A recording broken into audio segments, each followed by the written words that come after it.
his cell number and my cell number if you need anything, right? I'll be here for at least another hour, so.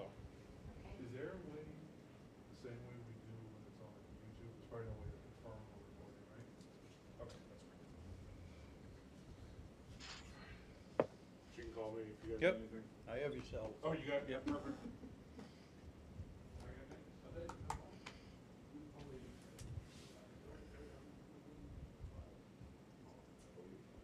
So we started yet?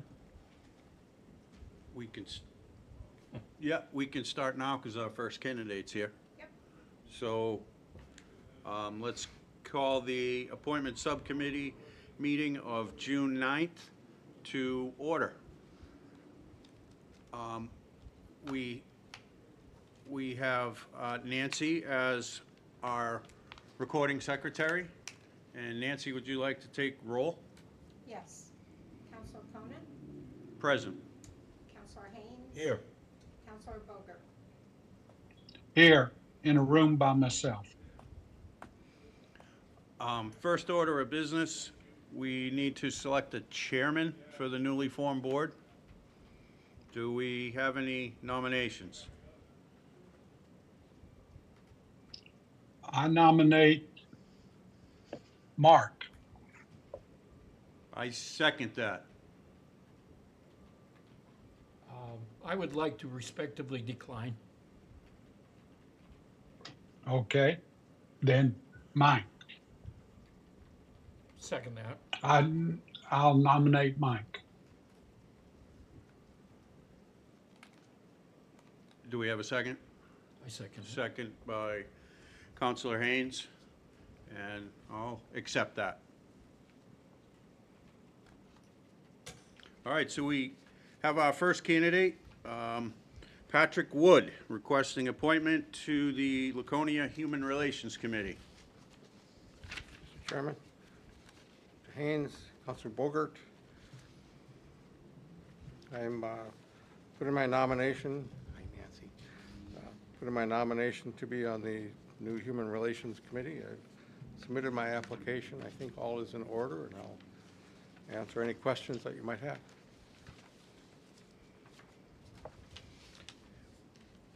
I have none. Thank you. I have none. I know you're well-versed and have done a fabulous job in the past Thank you. on the Human Relations Committee, and we appreciate you coming in, and we'll be making collectively nominations after the meeting. Right, okay. If I could ask a question, Absolutely. Pat, where do you see the direction of this committee going? Mr. Bogert, I'm not sure, Counselor. I'm hopeful that it will maintain a spirit of positive improvement, recognition of the diversity and the wonders and glories of that diversity in our community, and help in many ways bring people together who otherwise might not be together. It's hard to say how that's going to happen with this new configuration, but if we don't give it a try, we will never know. And that's where I am on this. Mr. Chairman, can I do a follow-up? Yes. Mr. Wood, do you feel that you'd be able to work within the rules that are being set forth and the guidelines set forth? I'm a retired attorney, Counselor Bogert. I understand what it means to live within the rules. I spent 50 years practicing law, trying to make sure people abided by the laws and the rules. So that's not an issue as far as I'm concerned. I'm more concerned about whether other people will do that. That's fair. Mr. Chair, that's all the questions I have. Thank you, Counselor Bogart. Anything, Mark? No, thank you, Mike. Thank you, Mr. Wood. Thank you.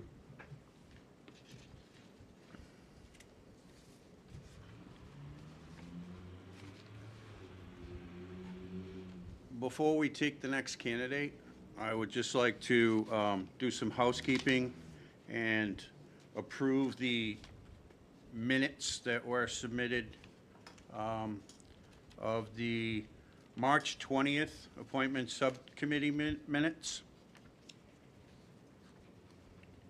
Is there any objection to the minutes? I know neither one of you were present at that. Have you had a chance to review the minutes, and is there any changes you'd like to see?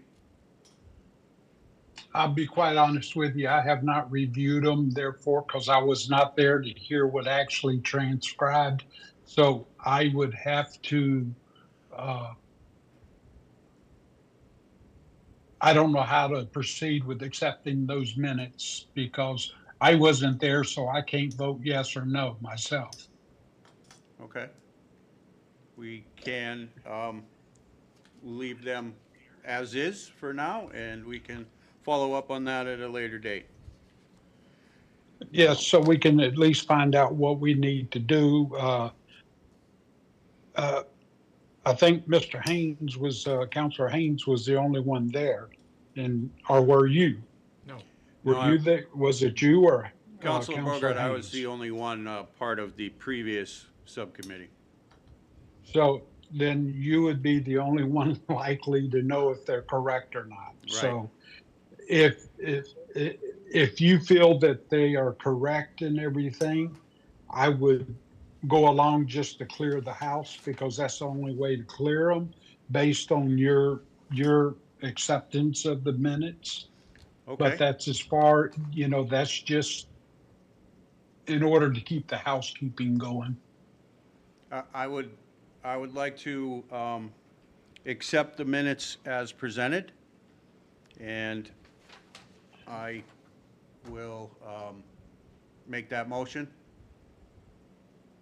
Do we have a? I will Thank you. second it. Counselor Haynes, No, I wasn't there. I'm not, abstain, or, yes. okay. Great, so All right, we're. We've cleaned that up. Thank you both. We do have our next candidate here present. We have Mr. Dave Olet requesting reappointment for the Planning Board. Good afternoon, Nancy. Good afternoon, Councilman. I don't know where you want to start. My name is Dave Willett, and this is for a reappointment. I was appointed back in October of '24.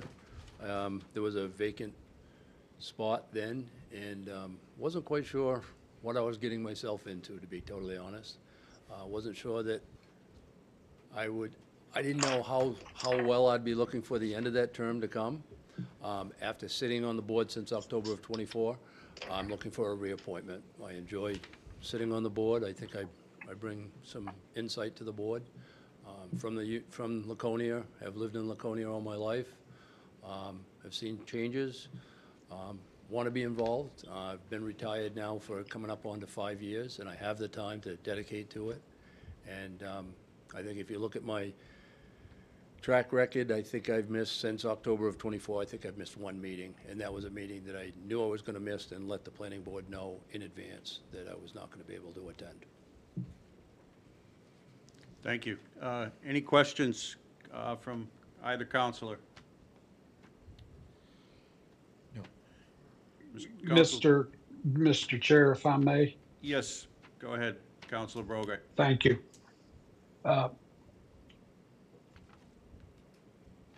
Dave, you've been on the planning board, how many years now? It was October of '24, I believe, is when I was appointed.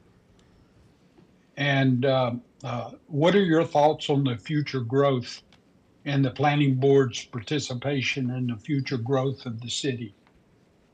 Well, I think it's pretty clear to anybody that's been in the city for any length of time, we are growing, and in some ways, we're growing leaps and bounds.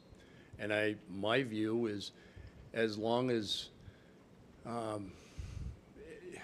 the planning board takes into consideration of what the public wants, and it's a balancing act. It's if somebody buys a piece of property that wants to develop it and meets all the requirements, although some people may think it's not the best for the neighborhood, if the developer meets all the requirements, then it's pretty clear what's gonna happen. A piece of property is gonna be developed. I just, in my opinion, wanna see responsible development so that it's not just good for the developer, that it's good for the residents of the city of Laconia.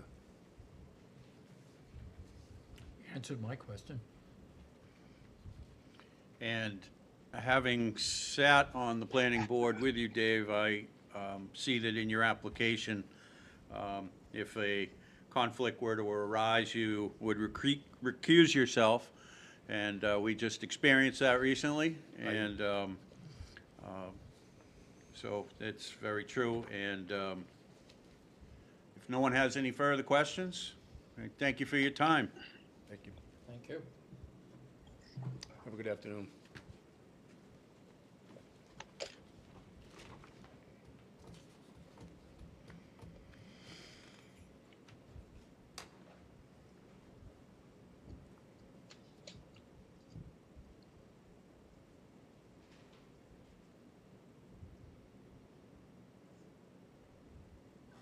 Each, that wasn't bad.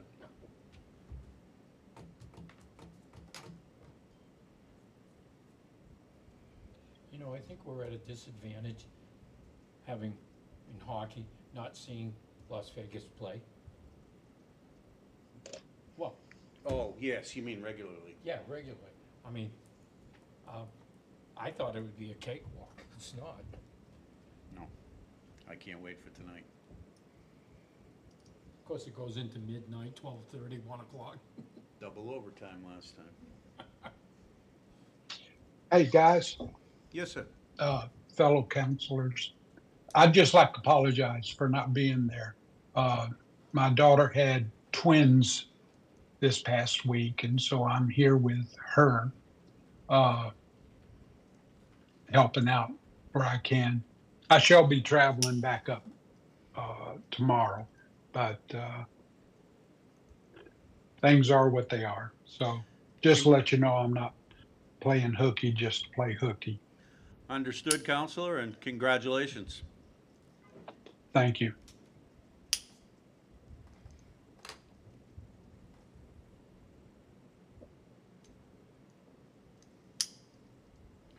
Our next one's not due for 20 minutes. Do you want me to turn the mics off or? Yeah, Okay. I was gonna ask. I don't think they want to listen to the hockey game.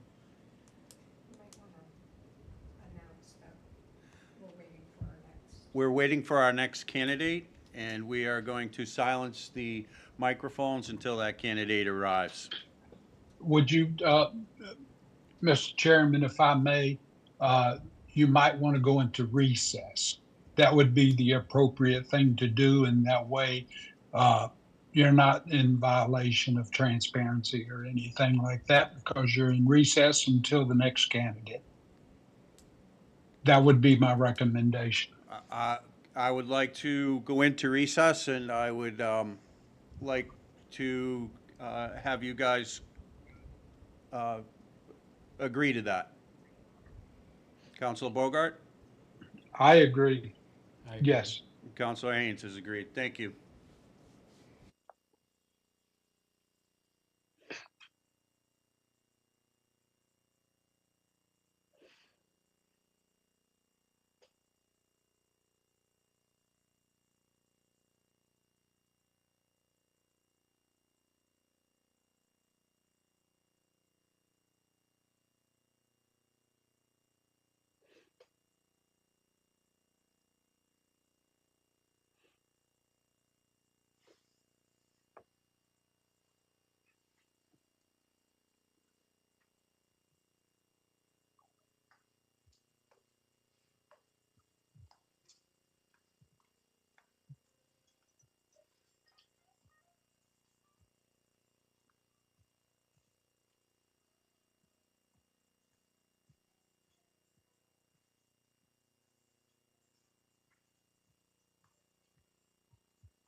It's 4:16, and I would like to come out of recess, and we have our next candidate in the audience. And Bruce, if you would like to come up to the podium.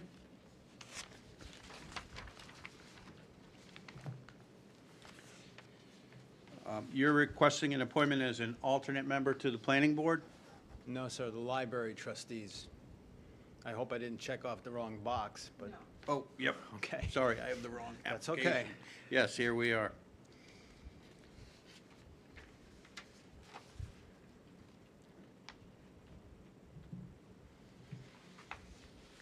And could you tell us why you are applying for this position?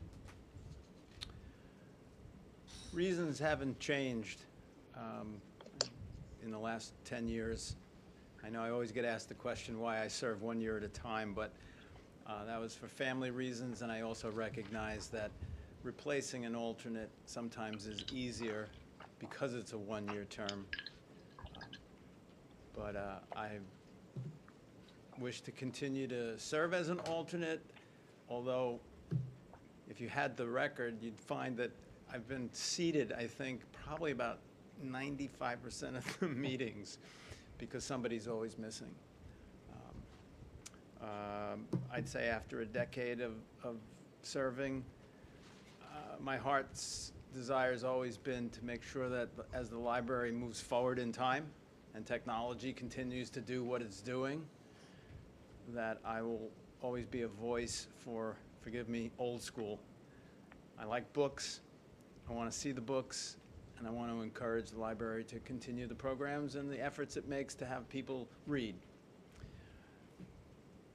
And that's continues to be what motivates me to come and ask for another year if you see fit. Thank you. Is there any changes you'd like to see happen in the library? It pains me to always have to bring this up because it's a struggle, and you've heard it before, and the trustees struggle with it too. Libraries intended to be open to everybody, as long as you abide by the reasonable rules that exist for using the library. It's just very difficult at times balancing that desire to be open with some of the issues that we've had to deal with. Hate to say it, it's just the world we live in now. You and I, we probably never grew up thinking we would go to the public library and there'd be a vaping detector in the bathroom, notwithstanding 70 songs about smoking in the boys' room. It's made it more difficult for the professionals who serve as librarians to determine how to deal with situations that I know if I behave the way some of the people have that have caused incidents, I think the severest punishment would have been having my dad come down and find me. But of course, we live in a different era. My dad's no longer with us, and maybe in some cases, or maybe too many cases, nobody's dad is available. But I think we've been doing well in holding that balance. I'll be truthful with you. I think the challenge coming up could be, if I'm not mistaken, I think the legislature passed the bill. I can't tell. It was close. Changing the way a no trespass order will function, in effect. And it's been used, I hate to say it, but regularly over these 10 years. Now it comes with more guardrails, and with that will come more work for both the professional librarians and the trustees. If I read that bill correctly, if we wish to keep a no trespass order in place beyond, I think it maybe 48 hours, it's like a temporary restraining type of thing. We've got to go into session, meetings and such. And I don't think the library trustees as a group have confronted this kind of potential frequency. It's a different feel. But this is a great group of trustees. Each of us brings different life experiences as well as professional work. And I always want to mention this too, and you've heard me before, sir, but I particularly enjoy helping the trustees who spend so much time, and the director, working on that building, keeping that building what it's meant to be. And we've all been in it. And an older building, at least in part, is tough to maintain. And I will tell you, if you were to study the minutes month after month, there's a litany of building issues that a couple of the trustees who are much more knowledgeable, I'm not, in building and construction and so forth, they work very hard and have accomplished a lot, and thanks again to the council a few years ago for adding us to the bond issue, without which most of those things couldn't have been done easily. So very giving group of people, happy to serve with them, help them out by being there regularly. Okay, monologue's over. Thank you. That was very detailed and nice. Any other questions from the board? No questions, just a comment. Bruce, I'm really fascinated with the fact that the library has done so well with so many programs for youngsters. And, you know, that's an indoctrination for them to come to the library and the whole works. And I see the schedule and I'm just impressed with just the number of programs being offered. It's just, Yeah, it's great. the staff work very hard. I mean, you know their heart's in it. They don't just come to work. Helping the children become enamored, I hope, with the library. Well, I forgot to mention, in fact, I'm heading there right now when I'm done, because the new children's room furniture is in. It took, there were three of us one night. It was right before COVID hit. And after the meeting, we went downstairs. So this would have been 2019, maybe in December, maybe even January. And we went down. And that one area, as you go into the children's area, there's a desk, books mostly, right? That room.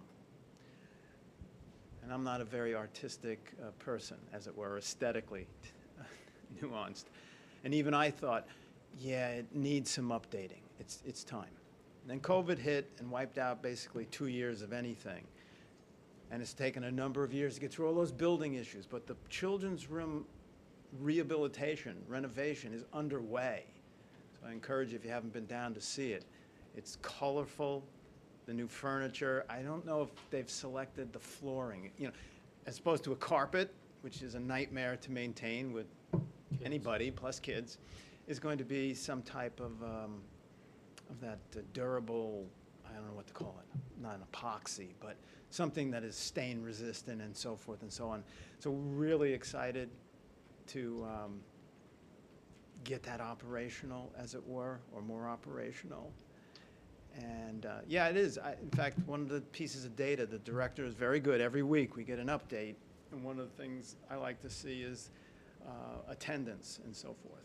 Not necessarily even the program numbers, but the number of people coming into the children's area. So, and on the other end, I just proposed something last meeting or 2 meetings ago.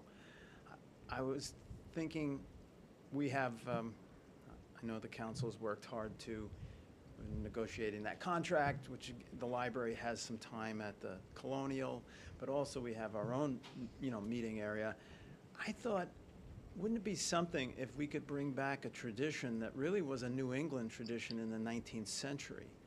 I gained this from reading Thoreau and Emerson. They talked about the Lyceum, which was a phenomenon for a number of decades. Speakers would come and talk on notable topics. And I thought, well, we've got location, and So I don't know what it'll become of it, but I couldn't help but mention it. And of course, it's, you know how it is. If you have an idea, you like, well, you run with it, sort of thing. I don't know where I'm going to run, but yeah, it's just, I'm a library person. I always will be. It's a pleasure to contribute. And I wanted to contribute to the city somehow. It's a little bit more difficult just because of my commute to Concord and back and so forth. But I found this was a good fit, so I hope you'll, I don't know, Nancy, this is my 10th one-year contract? Anyway. Mr. Chair? Counselor Brogart, go. I didn't know you were there. Oh, there you are. Yes, I'm here. I forget to look down at the monitor. Bruce, that's a very good idea. I think if I were you, I would not give up on it. Having those speakers, may they be in the library or the Colonial Theater, I think the public at large would gain more from hearing actual people with their life experiences, and then going to their phone and looking at Facebook. I think that Facebook is a destroyer of minds, and actually hearing someone talk about their experiences, it may change directions of people over a period of time. So I myself would support that myself. So anyway, I just wanted to give you a thumbs up on, don't give up on that. Right. Thank you. I'll leave you with this thought, which is where I always start when I fill out the application. I just go back to the statute. You know, why do we have the public library? And the legislature said a long, long time ago, at its heart, it's meant to continue the education after schooling. And I think they had, who knows exactly what schooling, but to me it'd be like, when you're done with high school, the library is there to help you continue to learn and to have resources to learn in the variety of, you know, areas that interest any particular individual. And, well, I repeat myself, part of that experience should always, at some point, involve a book. Or if you don't have a book, fine, have a newspaper, but no screen. All right. Thank you. Thank you Thank you, very Bruce. much.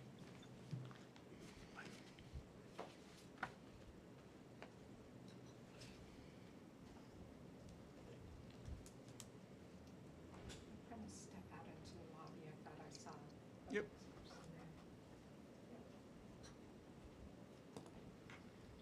Are we still going to hear from William Lewis? Yeah, he's next. Nancy's checking the lobby right now.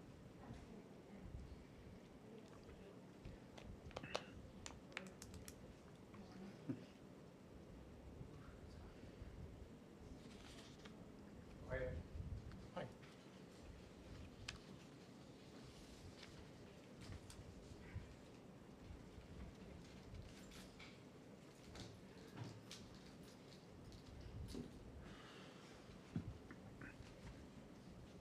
Are either of you here to discuss an application? I'm here on, yeah, I'm sorry, for what? Couldn't hear you. What is your name, sir? Phil Lewis. Your lucky day. You're up. Perfect. Up here? Yes. So you are requesting appointment as an alternate to the planning board. Yes. Can you tell us why? It's a good question. I've had a career in construction and development in Connecticut, Lower Fairfield County, and I moved up here, and I just feel like I want to participate where I live, and I think my background makes me an appropriate candidate. And you've been here for 6 months? Yeah, How do you like your new neighborhood? I love it. I really love it. Everybody I've dealt with in the town's been polite and helpful, and yeah, it's great. I'm not used to friendly anymore. I lived in Connecticut for about 40 years. It's not a friendly place. Okay. Now, did you serve on any boards while you were in Connecticut? I did not. I had a construction company, and I was a single parent raising kids, so I was pretty busy. But at this point, I sold my company. I'm consulting a little bit, so I'm a lot freer than I used to be. And would you be able to attend planning board meetings monthly? They are once a month on the first Tuesday of the month. Would that be an issue? No, I don't think so, no. Excellent. Any questions from the board? Mr. Chair, may I? Yes, Counselor Bogart. Thank you, Mr. Chair. Oh, there you go. Yeah, I'm on the screen there in front of you. Look at my nose. I'm going to ask you the same question I asked another applicant. In the city of Laconia, we're at the crossroads of growing. And what are your thoughts on the growth of Laconia? Well, I can't say that I have a definitive thought based on my 6 months here, but it's clear that there's a lot of pressure to grow.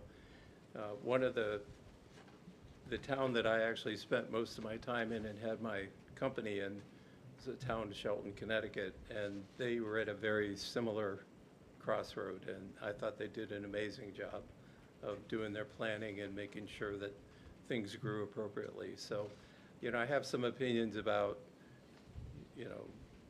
protecting neighborhoods, protecting certain things, and then obviously with a career in construction, I do believe in development. So, I just feel a little uncomfortable. I haven't been here long enough to just say, you can't build on this street or anything like that. But I do think growth is important.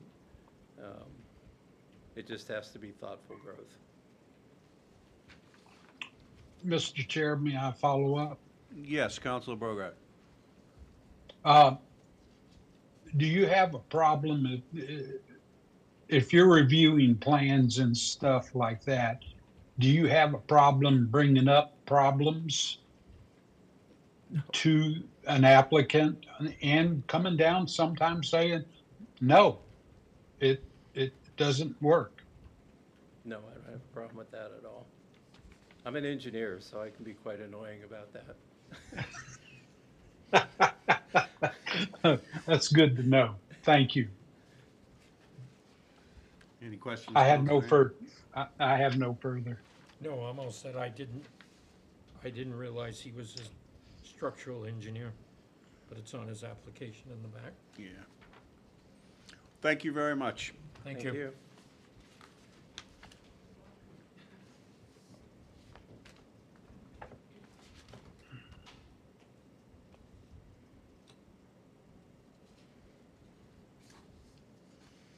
Are you Marie?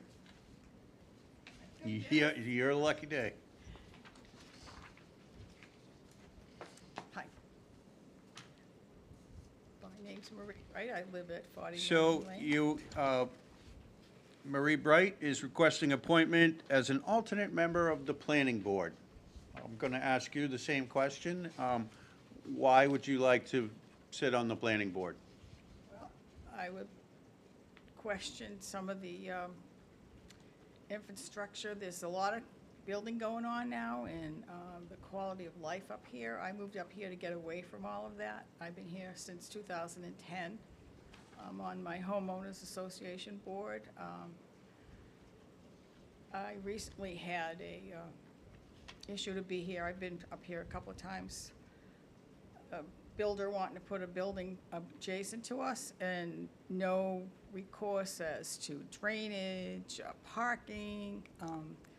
I believe in growth, but you have to really consider where you're putting these 5- and 6-story buildings. You are taking away from the quality of life here. Not you personally, but some of these people. I grew up back in Mass, unfortunately. But I'm sorry, don't hold it against me. But we had farmland. I lived with my grandparents, greenhouses, plenty of room. I look now and see townhouses, rows and rows of sticks and no fire stops, no, safety issues with all this building. Our roads up here are fantastic, but consider the traffic, storage, all of that, infrastructure type that's gotta go on and you're killing all the trees and relocating the animals. I'm not a tree hugger, but, we all come up here because of the quality of life.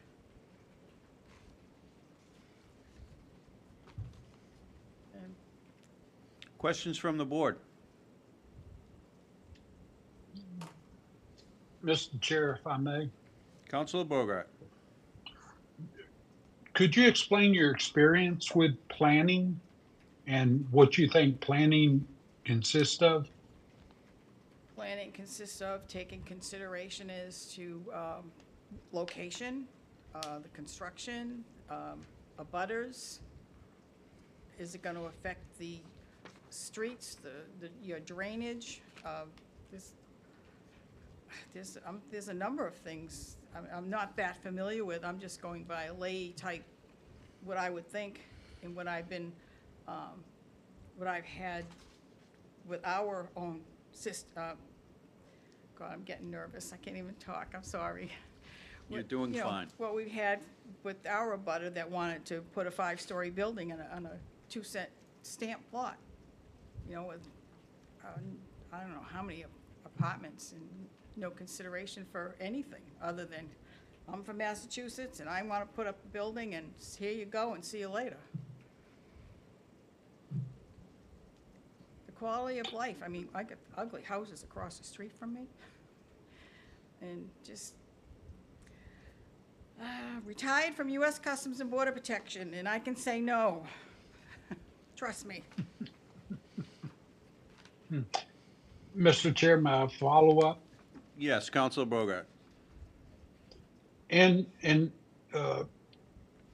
as an alternate, they have to be able to understand plans and blueprints and drawings and as such. Are you familiar with any of these things that will dictate in reviewing a drawing?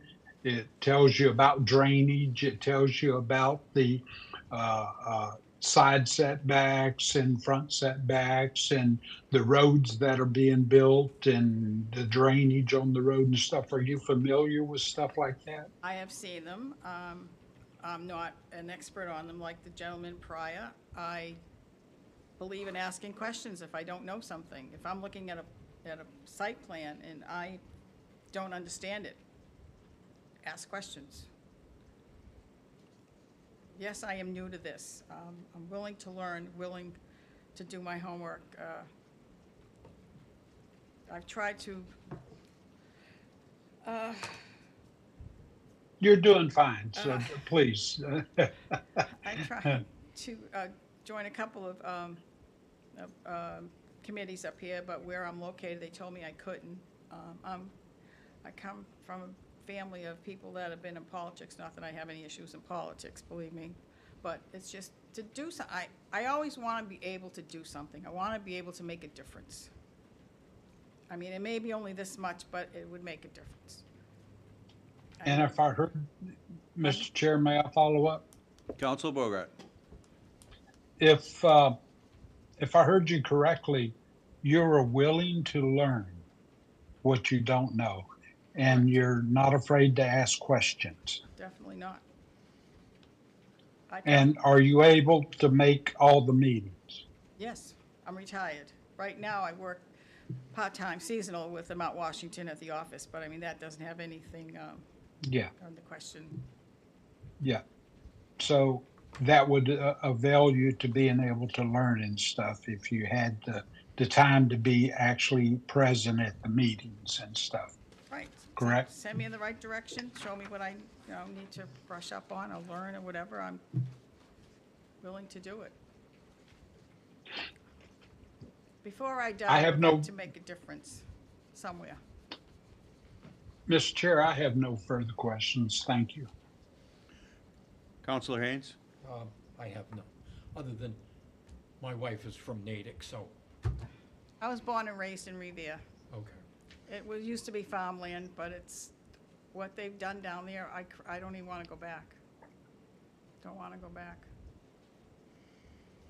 Marie, thank you for coming in. Thank you. No, thank you.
Mr. Chair, I'm gonna step away for just a second. I'll be right back, okay? Thank you.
Still working.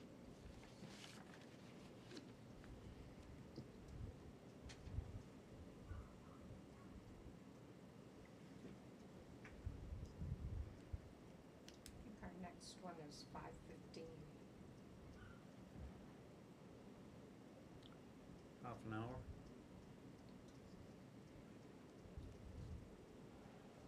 If the board agrees, I'd like to go into recess again. That's fine. Sounds fine. Thank you both. When's the next person? The next person is scheduled for 5:15. But if you could just check back once, every 5 minutes or so, in case we get someone that comes early, we can expedite things. Okay, well, I'm gonna leave it running and I got my earbuds in, so I'll hear as soon as you say you're gonna bring us back, okay? Great, thank you, Counselor.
Counselor Bogart, we're ready when you are.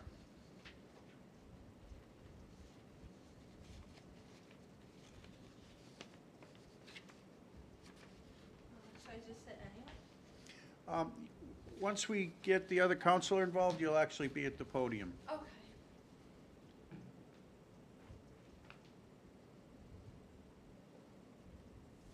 You're on. I am mute. here. There you go. Thank you. We have, our next applicant is Beth Newton, and she is requesting to be an alternate member of the Library Board of Trustees. So, Beth, could you tell us why you would like to be an alternate member on the board? I'm just an avid user of the library, and I want to get more involved in my community, and I saw becoming an alternate member of the library trustee as a way of doing that. And how long have you lived in Laconia? My whole life, so 24 years.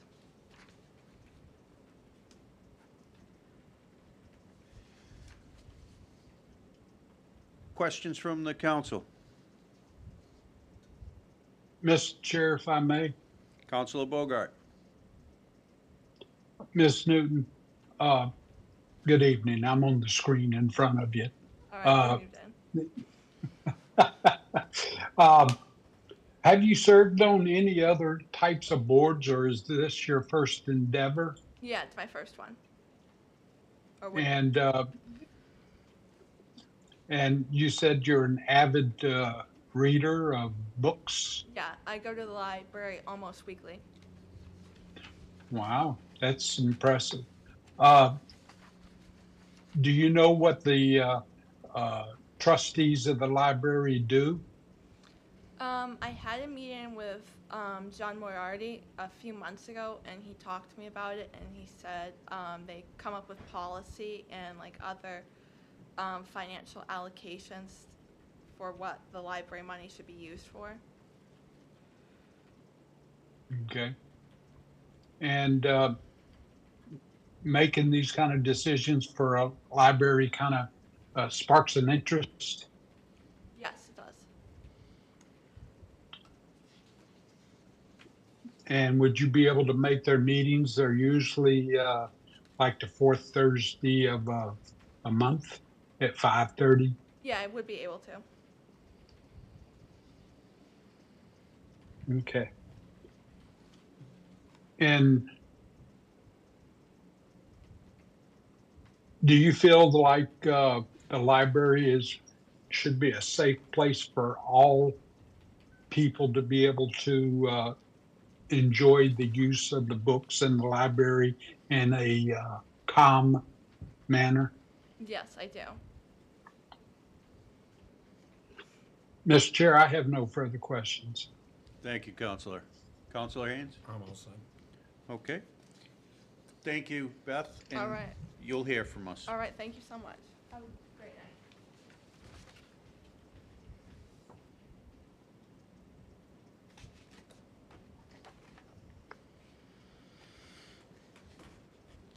Is the next one 5:30? Counselor Bogart, the next one is 5:30. I'm going to suggest we go into recess yet again. That is fine. Thank you. Fine with me. Thank you, gentlemen. We'll go into recess at Hey, 4:59. before we go into recess, Yes. do we know how many of each of these we are going to be selecting? How many positions are open that we're selecting to fulfill? Yes, actually, on the front page of each application, Nancy has indicated what positions are available and the quantity of those positions. Okay. To give you an example, there's 2 open alternate positions on the planning board, and there are 6 applicants.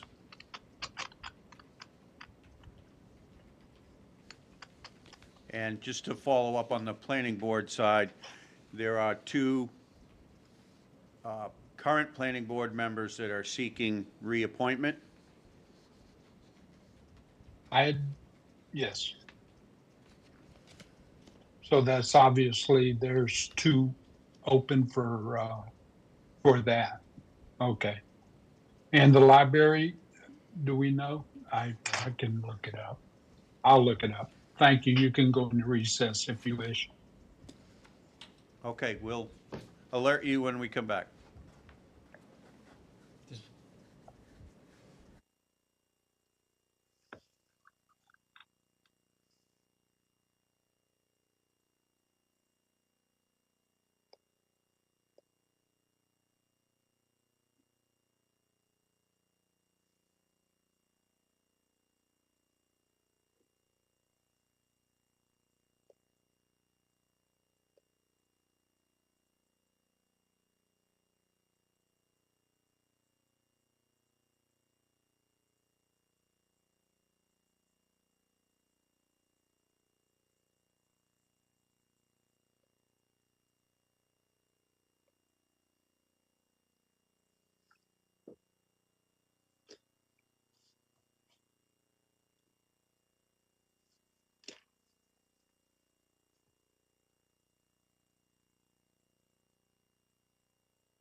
come out of recess at 5:28.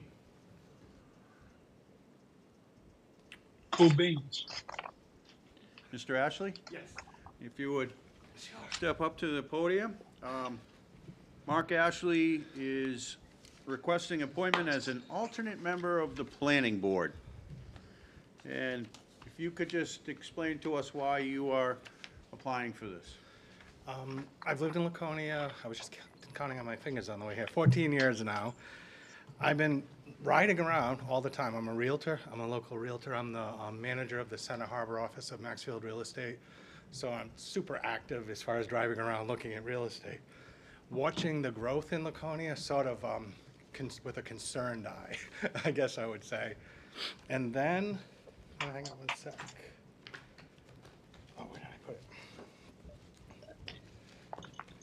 I got this card and I went to the presentation at, over to my house in Lakeport. Levitt Park. At Levitt Park, and went over it all and just found it super, super interesting. And then when I was talking to Robert Mora, he said that these positions were available and there's not a realtor on them, and there usually is. And it just was super interesting. It felt like the right fit between my background and sort of the concerns that have sort of been just, you just ride around and you watch condos, and it's like, is there a plan? And then I went to this and I'm like, well, turns out there is a plan, but there's a future plan that they're in the process of now, and I think I'd be a good value as far as what I bring to it to work on the future plan. What do you see as challenges with the development in Laconia, the way it's going? I worry about two things. Infrastructure, when you look at 2,000 residences going up on the state school property, now you're looking at sewer, you're looking at water, schools maybe, because the number of students is going down, so probably schools. I look at this building and say, well, they're advertising that they're going to put government buildings there, which I'm sure is an enticement, but then what do you do with, we're working so hard to make downtown Laconia look great. If you pick up and you move over to a new development, what does that do to the entire city if you undermine? So I don't have answers, but I have questions to that. I look at the number of development, like the Surf Coaster. They're talking about 150 units on 14 acres. If that were all buildable, that's 10 units per acre. That feels like a lot, but I'm not an expert. So maybe that's a normal amount. 2,000 units at the state school is 10 units per acre. And I just feel like these are planning questions. Like, you got to sit with people who know and say, is that typical that we would put 10 units per acre, or is that a lot? Like Lady of the Lakes, they have 43 houses and, I don't know, they say 50 acres. So that's 1 unit per acre. So now you have that, what do you call the zoning when you put them together? You have the clustered zoning, but a lot of land around it. So that feels good. When you look at one where you say there's 150 homes on 15 acres, that doesn't feel as good. And what's that going to do at the bottom of White Oak Road? Now, do we need a light at the bottom of White Oak Road? Because you're going to have 300 cars going in and out of that one development, plus the 14 condos right next to it. So if there's 2 cars there, so you've got 330 cars at that intersection that's right above a rotary. And so I look at all this and I'm like, wow, what's this going to be like 10 years from now if you don't try to stay ahead of it? And I'm not for or against it. I just would like to feel like it's thoughtful, that people, and like I saw this article, and it's just a headline that was in the Union Leader. Laconia traffic study includes 2 roundabouts and 23 intersection changes from the state school. That's a lot. And then when you read it, it talks about how far it goes, and it's a big deal. It's not something that you can just say, yay, new tax revenue. Let's just say yes to this. It has to be thoughtful. And I just think I have a good combination. I was a CPA for 20 years, so I have an accounting background that's really strong. And I've been in sales, well, more than this, but at Maxfield, it's selling real estate 12 years, I think. I have 10 agents that work for me, 8 agents that work for me. We sell about $40 million a year in real estate out of my office. And so, I have that present day real estate expertise, and I'm certainly not against real estate. I make my living selling real estate. Another concern I have is over near the bar. all those condos, the 48 condos that are going in that are all overlook the Broken Spoke. When I've been in them, and I can't imagine somebody buying one of those. It's, you know, when you're looking at the back of the building in front of you. So what happens when we go back to that time, and I'm old enough where I've been through this, where developers invest a ton of money, and that one looks all front-loaded to me because they're not selling any yet. And so what happens if a developer goes bankrupt? And you've got this thing that's 48 units, and they're not super attractive, and what does it become if you have this, what feels like sort of unrestrained growth?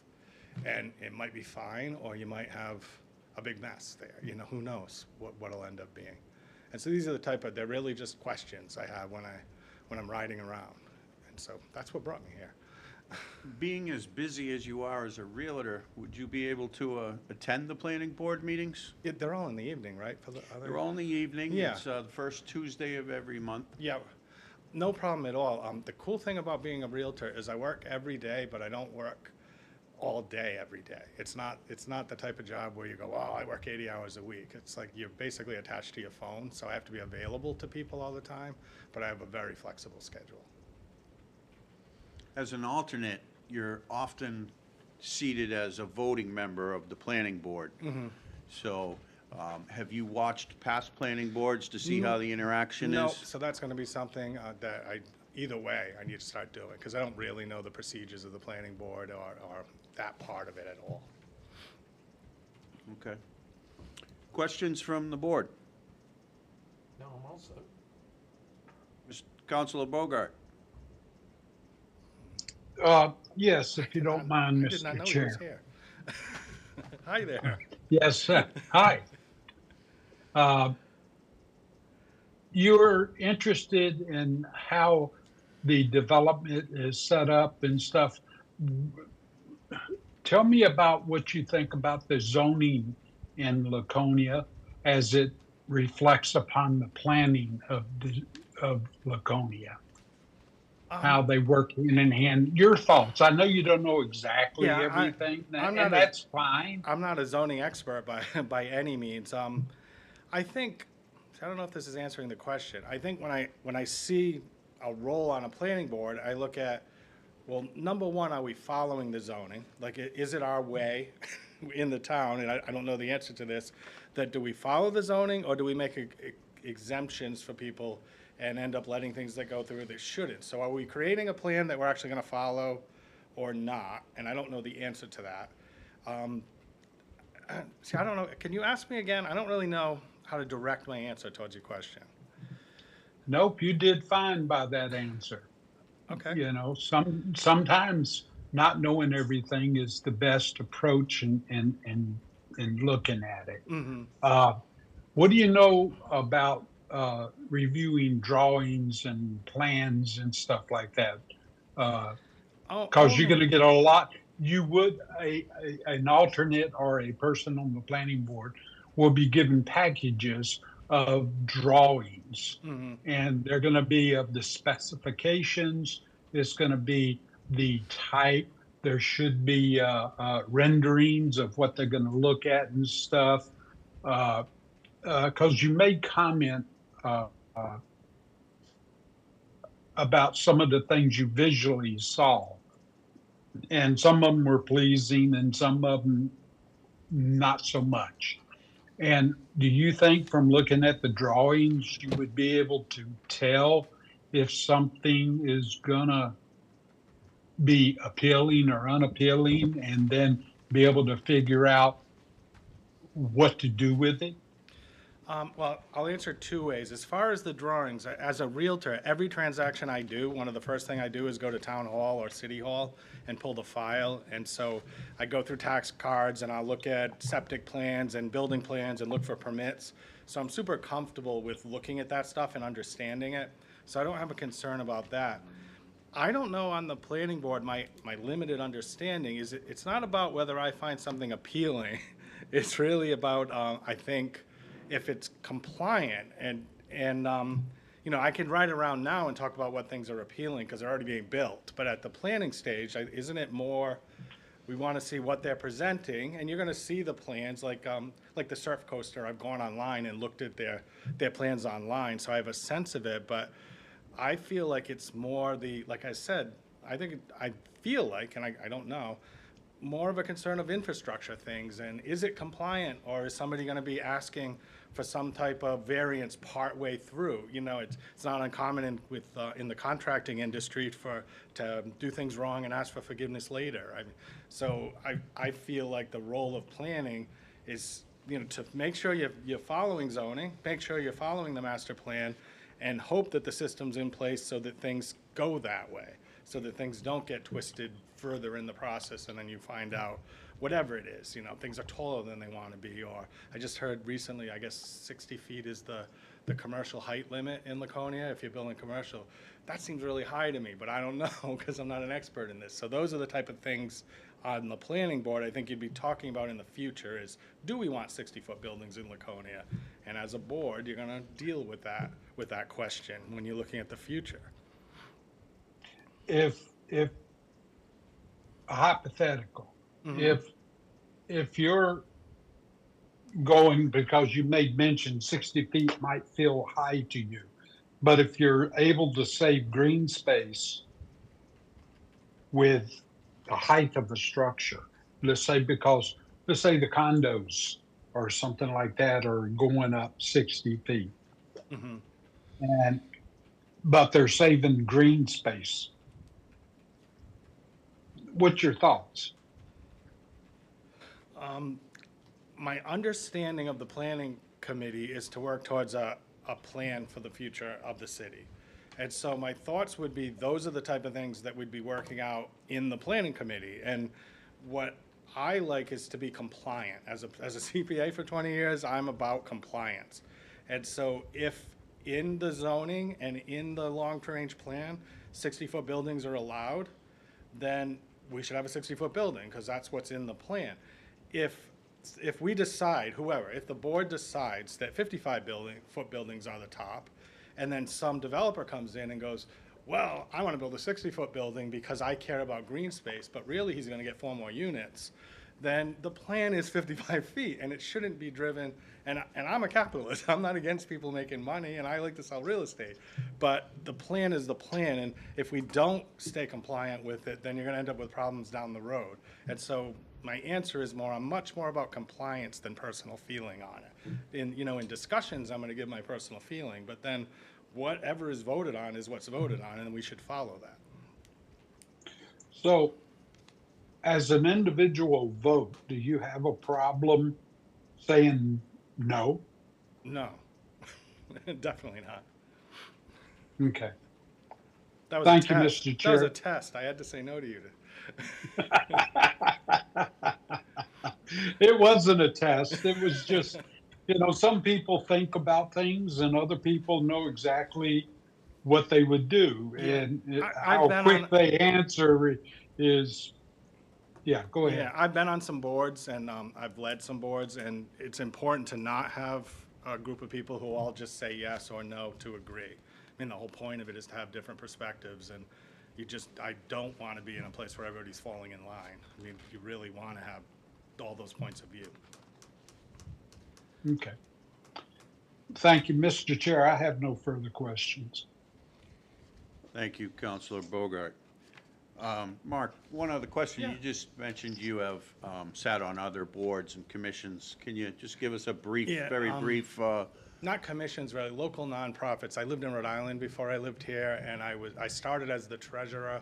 It started as a food cupboard that eventually grew into a transitional housing organization. It became big. It's much bigger now than it was when I was there. So I started as treasurer, honestly, because I was a CPA, and you always, you want to be a treasurer somewhere, and then ultimately ended up president there for a while. And then I was involved, I lived on a little pond, and we had a civic association, and same thing, I started as the treasurer there and eventually became the president of the civic association. So I have a little bit of nonprofit, Robert's Rules of Order stuff, but not an expert at all, but experience with it. Great. Any questions? Yeah. Mark, very simple. Yeah. Okay? If condos are allowed, Yeah. you're all set with that. Yeah, Because you hear people say, we can't allow any more condos. Oh, no. What I'm afraid of is empty condos. Yeah. I'm not against condos, and I've sold many condos, and I might end up living in a condo. I'm getting old.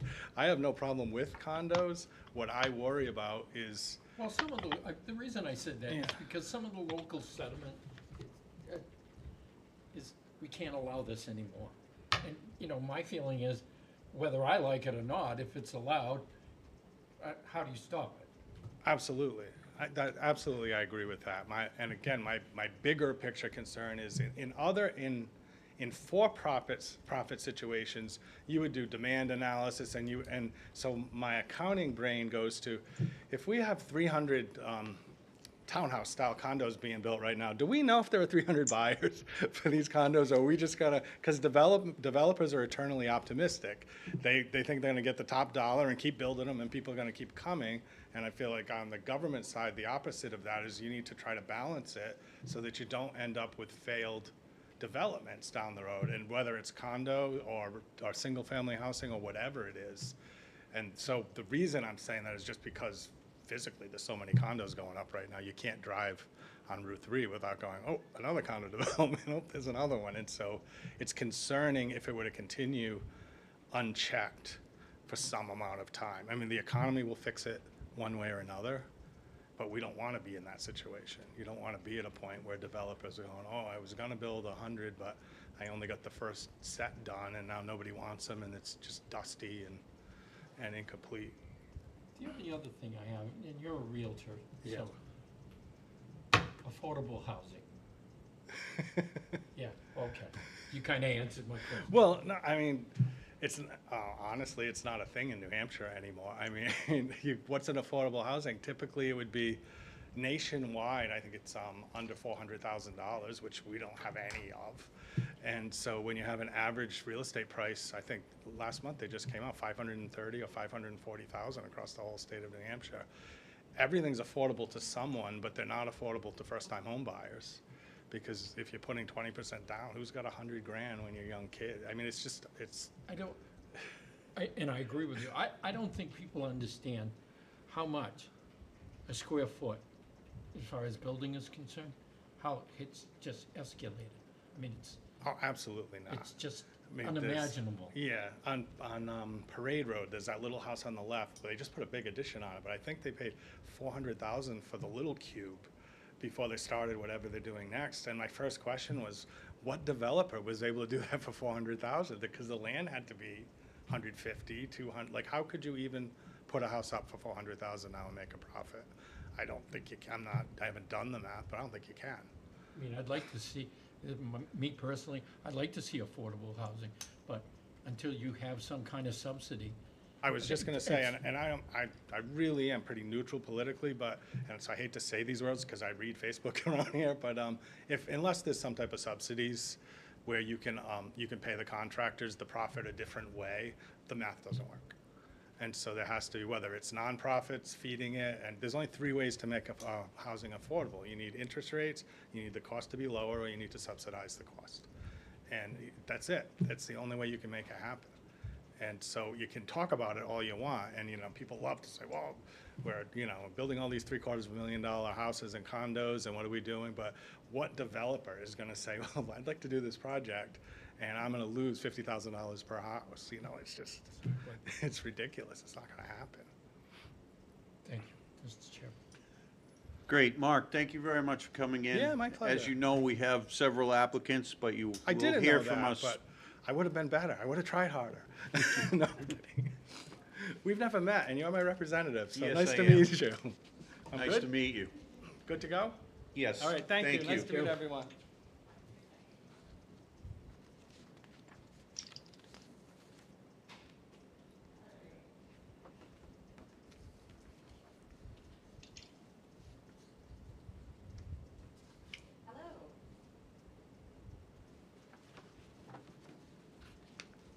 Hi, are you Carol? I'm Carol. How are you? And you are Mike. Yes. And Mark. And Nice we to meet have you. Counselor Bogart is remote, and you will see him on the screen in front of you. Hello, Mr. Bogart. Hello. And Hello, how are you? Pleasure to meet you. I'm good. It's beautiful, so I'm sure you're looking forward to getting outside.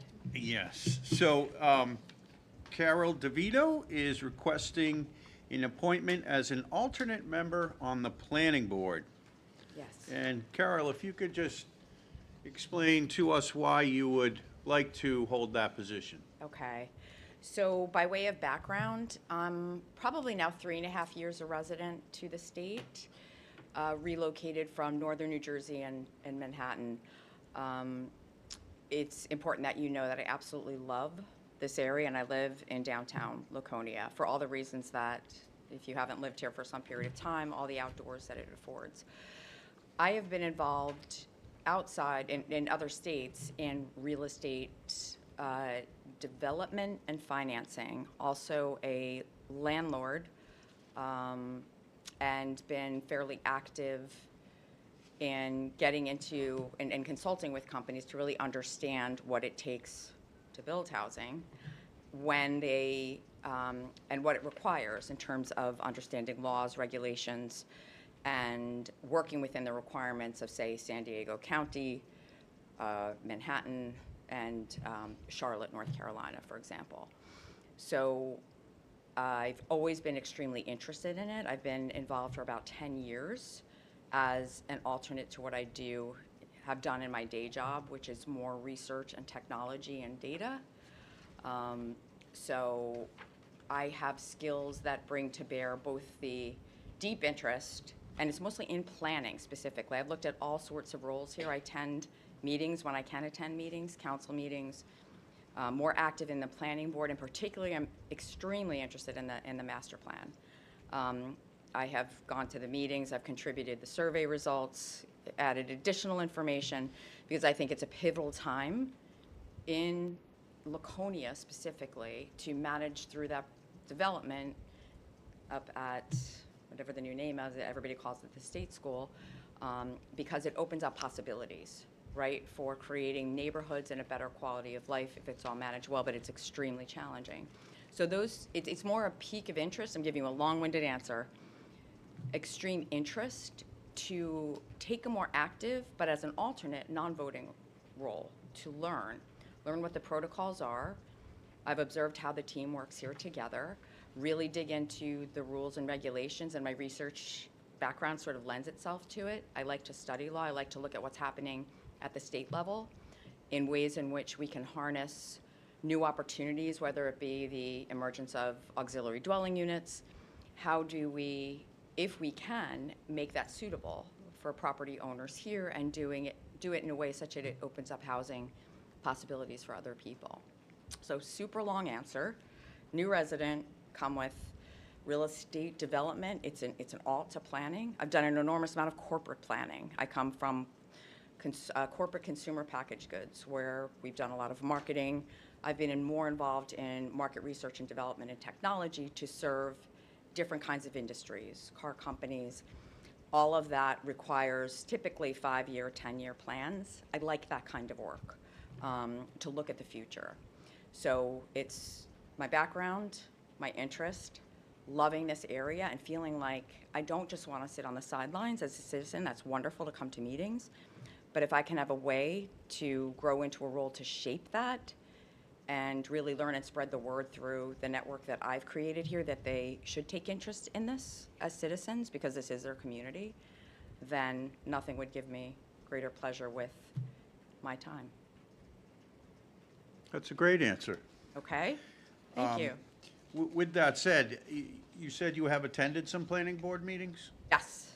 So you may know that alternates are frequently promoted to voting members during a particular meeting. Right. And would you be able to come in prepared and ready to Yes, I'm make glad you brought decisions? that up, because I would hope that I would have access to not only, I follow the minutes, I read all the minutes from all the meetings that I can't attend. On occasion, I'll watch something on video. Any of the reports that I see distributed here, I'd hope I'd have access to that. As I come in and get access to information, I'd like to know what is available to me. So if I were to rise to the occasion on a day that I didn't know that I'd be voting and just walked in, that I'd be prepared. The answer is yes. because I tend to over-prepare. That's been my training in the background. You don't go to, you know, a corporate meeting where, and I've served on boards with universities, that you're one of 20 advisory board members, never mind how many, you know, how many of the staff at the university there might be to reach a consensus. So I need to be ready, and if somebody's absent, then always be ready. And I feel it's important on every day to be prepared to vote. Okay, and making meetings, planning board meetings are typically held on the first Tuesday of every month at 6:30 in the evening, and that wouldn't be a problem? I've looked at my calendar. Yep, I've looked at all the summer dates and make sure that I'm available for it and prepared for it, too. Great. Questions from the board? Mr. Chair. Councilor Bogart. Good evening. I guess it's evening time now. It's approaching 6, so to me, that's like evening. Thank you for applying. The question I have is, as Laconia is at a pivotal point where it's growing, what are your thoughts about the growth that's going to happen to Laconia over the next 10 years? And what do you see as your part in that? Yeah, it is honestly a huge undertaking. If the approvals at, I'll continue, is it Laconia Village? What is the name of that? Yeah, it's Laconia Village. Village, okay, I'll call it its emerging name. I have both an optimism for it and for the ability to really grow Laconia into what I think it can be and is already. What I mean by that is it is a wonderful, and part of my attraction to it is neighborhoods in itself. So if you think about Weirs, different than Lakeport, different than downtown, and now we have a fourth, we have possibilities for really unique, creative, and differentiated both to locals as places to go or live, but also tourism and visitors. So my optimism is always in the responsible development of housing, always has been. That's why I got involved. I deeply feel that we are in a housing crisis, and I've served on volunteer committees and task force here with the mayor and with Joya most recently to talk about what the issues are as a citizen member.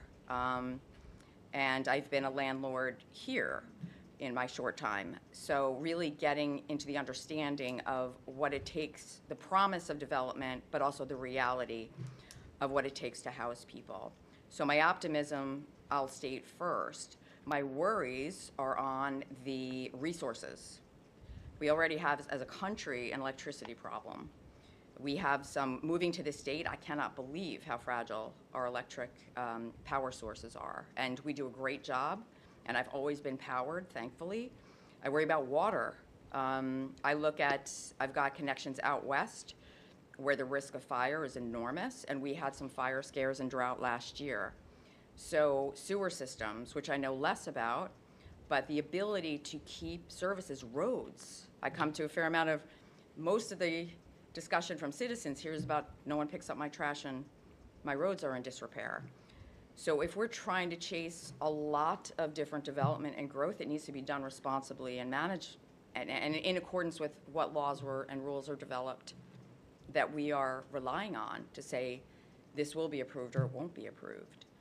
So I think the answer to your question is especially at this time with so much opportunity for development, it's pivotal that everyone in the planning board and really every other board that interacts with this board become kind of in synchronicity with not making exceptions that would derail, the water or sewer lines or, something, because I think it's going to take a real collaboration.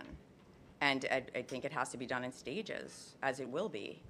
I don't think it sounds promising that all this will happen at the same time, but when I come to these meetings, things are approved in the right order. You know, there's a lot of back and forth. They have to go back if there's, you know, if there's a no in a meeting and it's tabled for more work, or they have to rework the plan, they come back and it delays things by a couple of months. So hopefully that creates a cadence of development that's more manageable. I hope that's answering your question. Thank you. It answered my question. Mr. Chair, I have no further questions. Thank you, Counselor. Counselor Haynes? I'm all set. Thank you very much, Carol, for coming in. Sure. Thank you, Carol. And you will hear from us once a decision has been made. Thank you. I appreciate your time. Enjoy your evening. Nice to meet you, Nancy. You too, Carol.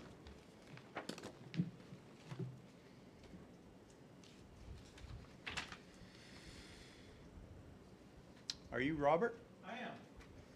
Robert, you can step right up to the podium. Robert Turpin is here to seek appointment as an alternate member on the planning board. With that said, I would like to ask you why you are applying for this position.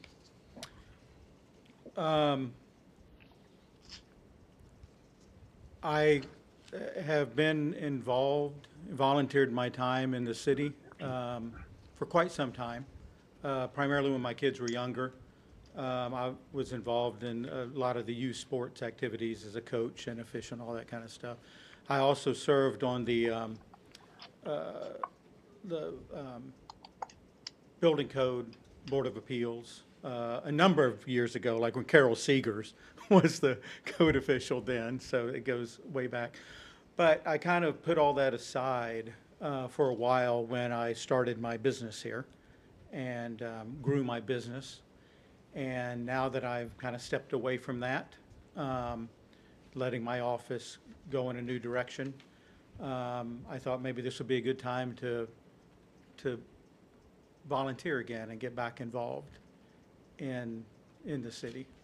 And of course, with my background as a design professional, architect, I feel like I have a bit of a unique perspective that I could bring to the board.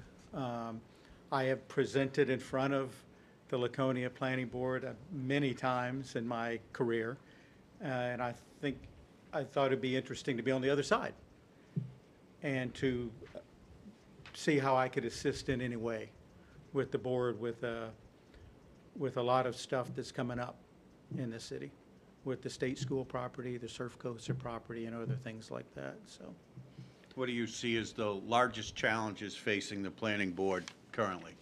I don't, to be honest with you, I don't really know yet, 'cause I hadn't really thought much about that. I'm sure housing is always an issue. I think a lot of the performance zoning stuff that comes up with that, and how the city's navigating through that. But off the top of my head, I don't have a real strong No, that's response fine. to you on that. Making meetings, that wouldn't be an issue? No, should not be an issue. Okay. And as an alternate, your alternates are often asked or being promoted to a voting member based on attendance for that evening. Obviously, with your background, you know your way around blueprints and drawings, but do you feel that you would be prepared to come in and serve on the planning board right away? Have you I know you said you presented before them in the past, but have you watched recent planning board meetings at all? Probably not within the last 6 months or so, Okay. but certainly in the last 2-3 years. What was I going to mention about that? Oh, obviously, given my background, you know, and I spoke a little bit with Rob Moore about this. Any concerns about needing to recuse myself from certain applications, just by the nature of, you know, past clients or my previous firm and stuff like that. But obviously, I would let the board know that well in advance. So that can be dealt with appropriately. Okay, great. Thank you for that answer. Yeah. Questions from the board? Mr. Chair. Counselor Bogart.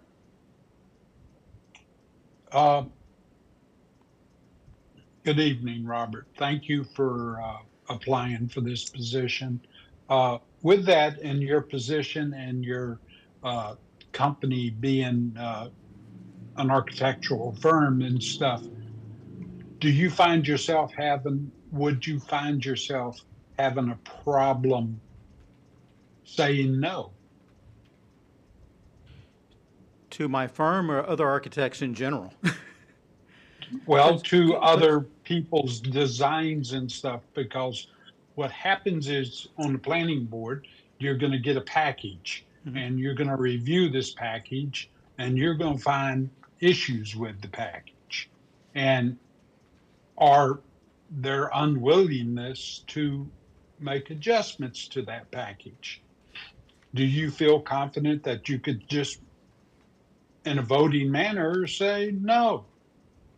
I believe so. If I felt that there was something that could be done better or something that was missed, I certainly would have no issues with calling anybody's attention to that. Mr. Chair, may I follow up? Counselor Bogart. Now, as you know, I hope you know anyway, that Laconia is in the process of growing. It's in its crossroads of growth. And over the next 10 years, it's going to be growing exponentially, or at least we hope that it's going to head in that direction. Yep. What are your thoughts on that? Well, growth is always good. I think it needs to be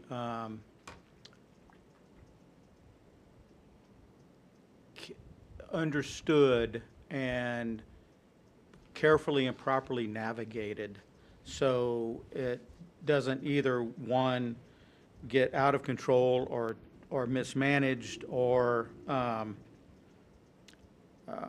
drawing a blank on the other word, but I think there's opportunities to have a solid, sustained, proper growth in the city that'll work for everybody. Okay, thank you. Yep. Mr. Chair, I have no further questions. Counselor Haynes. Robert, thank you very much. You will hear from us Yeah. once a decision is All made. right, thank you for your time.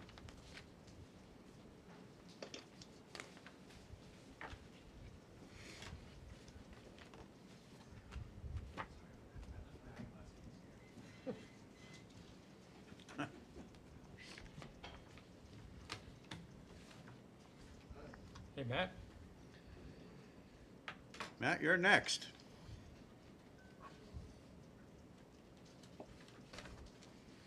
Hello. Matthew Souza's here requesting an appointment to the Laconia Human Relations Committee. First of all, I know you've served on it in the past and you've done a wonderful job, and thank you for that. Well, thank you. And if you could just tell me why you want to stay on the Human Relations Committee, and could you kind of just tell us what your vision is of the Human Relations Committee? Certainly. Just for context, I started when I heard about the committee, just attending the meetings as a member of the public, because I was curious about it, and then helping out at events. That was actually the first thing I did. I would help out at Martin Luther King Day, because you don't have to be a member to do all that. And since I was attending the meetings, they said, why did you consider signing up? So that's how that all started. And, well, obviously they went through a period that was kind of mixed, especially over the last few years. I came on just before COVID. I like to joke to people I came on with COVID around 2016. And I just felt like I should put my name in just to see if there was a need for me. Basically, that was it. Because maybe they want all new people, maybe they want a mix, maybe they'd like some with experience. So it was more about that, putting my name in. Plus, this is a process I hadn't done because it was quite different when I was invited to sign up. You just had to talk with the mayor. So it sounded like a different process I hadn't done, so I was interested to do that. And as far as my vision for it, I'd like to see it continue if possible, and at least the things that it's been core involved with continue. Now, maybe they want a different way to do that, a different group or whatever, but if they do want this, the Laconia Human Relations Committee to continue with some of the things it has done, I could help with that, and I would like to at least make that attempt. And what I think specifically of is the Martin Luther King Day celebration, because since there's been a Martin Luther King Day in New Hampshire, there's always been a city-sponsored event, and it's been the Human Relations Committee that's handled that. And we do have a part to do with the Multicultural Festival, which has been around for, 25, 26 years, and went through its own little period of difficulty with transitions in leadership, so trying to keep that going. So I'd like to try and make sure those kinds of things don't go away. I guess the other thing I'd mention is we had received a grant from the Partnership for Public Health. I think that's right. And it was, part of the reason they got it was because as a Human Relations Committee, and it was to do events, nonpartisan events, but that would foster a sense of community. And so the money's very specific, can only be spent in certain ways, and the committee was involved in that, and they got an extension because some of the things they tried to do didn't work out. There's trying all kinds of new things. And so I'd like to do what I can to make sure that that is used in the way it's intended in a positive way for the city. And, you know, there's a possibility they might get more grants for money like that if that happens. It helped to pay some of the expenses for the last 2 Martin Luther King Day events. So it's been a good thing for the city. So I guess those are the things I'd be more interested in than some of the other stuff that happened over the past few years. I think now with this setup, it might be better because you wouldn't have a chance of something running away. We'd contact the city council more directly about anybody who came to us with anything, and if they need to be redirected in some other way, that could be done, that kind of thing. Great answer. Thank you for that. Questions from the board? Mr. Chair, Councilor Bogart. if I may. Good evening, Matt. Hi. A question, since the council reformulated this committee and it takes a more direct approach over the oversight of the committee, and it's probably done a lot different than what the old mayor's committee was set up to do. Would you have any issues with following the directions of the council? Not only do I not have any issues, but I think honestly I'd kind of welcome it. I think there were times when we weren't exactly certain of where we should go with something if somebody brought it before us. And I think this would be a much more direct way to resolve that than appointing a work group to work on it and see what happens. It got a little vague sometimes, and I think some things ran away, you know, with us. And I really think having more of a tie-in with the city hall machinery in general would be a good thing. I just think it would be a good thing. It was kind of, sometimes it was hanging out there a little bit, you know. I hope that helps, Stephen. By the way, hi. I didn't notice you here on the screen. Yeah, I'm here. I'm just the computer keeps wiping me out. Anyway. I know what that's like. So, well, I want to thank you, and Mr. Chair, I have no further questions. Thank you. Councilor Haynes? Yeah, thank you. I don't have any questions, but thank you, Matt, for your service. I know you've done a wonderful job. I've attended the meetings, and you're always positive and have something to add to it, so Well, thank you for your service. I appreciate that. I do volunteer in a lot of different ways because I have the time and the interest, so I can bring that kind of synergy, I suppose you might say, to it. That much I can do. Great, thank you very much for coming in. Thanks very much, sir. Thank you, Matt. Steve, everybody, good night. Have a good night.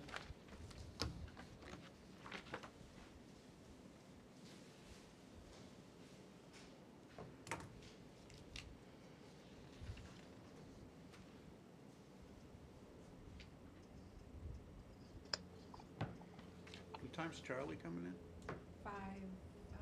6:30. 15 minutes. It'll be 6:31. I think so. So if I can ask, Mr. Chair, will we be voting on all of this tonight? We can have that discussion once we complete the interviews. We can discuss the next step and how we would like to make nominations for folks that have applied. I would Okay. like to do that if it's, if you two folks would like to. I certainly would like to do that. Okay, that's fine. I was just curious what the end plan was for this. It looks like we have 1, 2, 3, 4, 5, 6 more interviews. 5 If more, we I'm- have one that dropped off. It's which one? Mr. Cormier, Okay, so I'll scratch him. he was applying for an alternate position on the planning board. All right, He's withdrawn. Our next candidate is going to be Mr. St. Clair, and he should be in roughly 15 minutes. So if it's all right with you, I'd like to take a recess until he arrives. sounds like a plan. Is that okay, Counselor Haynes? Fine.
recess. I'm on time, right? Yes, about. Thank you. So we're back in session at 6:20. And Charlie St. Clair is here as our next candidate. And this one is for requesting reappointment as a regular member of the Planning Board. Thank you. Would you like to tell us why you would like to be reappointed to the Planning Board, sir? Well, I hope I've been doing a good job as a member for some time now, and I like to think, I believe I've been representing the residents' concerns and wishes on the planning board with regards to development in the city, the direction it may or may not be going within the rules and regulations of the city, and but most importantly, listening to the residents' concerns. And I, for whatever reason, I have a vested interest in the well-being of the city. I hope that 30, 40 years from now, after I'm long gone, the city will be still rolling along in a form that we can all be proud of. We got a pretty good jewel here, but as we all can see around the world, or around the country at least, even in our own state, it takes work. It takes work to shut this thing off. It takes work to keep what we have and to go in the right direction with development and et cetera. What do you see as the biggest challenges that lie ahead in the next 3 years for the Planning Board? Not necessarily overdevelopment, but bad development. And that may sound very broad, but again, I've said this many times before, we need to try to preserve the feeling we have here in Laconia, which attracts so many people to come and visit Laconia and to live here, quite frankly. So when I see you know, the catchphrase anymore is affordable housing. But it seems to be that most of that, quote, affordable housing is not really affordable by the rank and file members of our community. So that, and I understand that, it's a tough balance because it's not inexpensive to build a place. But, you know, just coming here tonight, I go by that mill over there on Union Avenue, right across the river here. And I'm hoping that somebody buys that and develops it into a housing complex that isn't going to cost people $500,000 to move into, but something that somebody on the salaries that we pay here in the middle part of the state, or even out of state and commuting, something that they can afford and still have a good life. That sort of thing. Thank you for that. I think your resume speaks for itself. Questions from the board? Yeah, I agree with you, Charlie. And my wife and I have talked about that many times. And you know what she says the biggest problem is? There's no parking. So well, that was something that would have to be resolved. Well, that's true, but I've found, and parking, you know, people want to have mobility. And it's important, but in talking to people in their 20s, something, Mike, that you're closer to than I am, a lot of people don't necessarily want to have 2 or 3 vehicles. When I talk to people, granted, it's maybe in Boston or even down in Dover, where I take public transportation a lot. When I talk to people, they quite often tell me we don't ever use our vehicle unless we absolutely have to, because it's very expensive. I mean, the insurance rates are out of control. Everybody's got their hands out, and some of them got those hands right around our throats, squeezing to get every ounce of breath they get out of us, just to do what we have to do. It's not much fun. Anything else, Council? Councilor Bogart, do you have any questions? Why, of course I do. Thank you, Mr. Chairman. Good evening, Charlie. How are you? Hello, Mike. Excuse me. Hello, Stephen. I was just thinking of Mike Boardsden. So when you said, the way you said that, good evening, Steve. I have no idea where you are, but good evening. I'm right there on that laptop Okay. in front of you.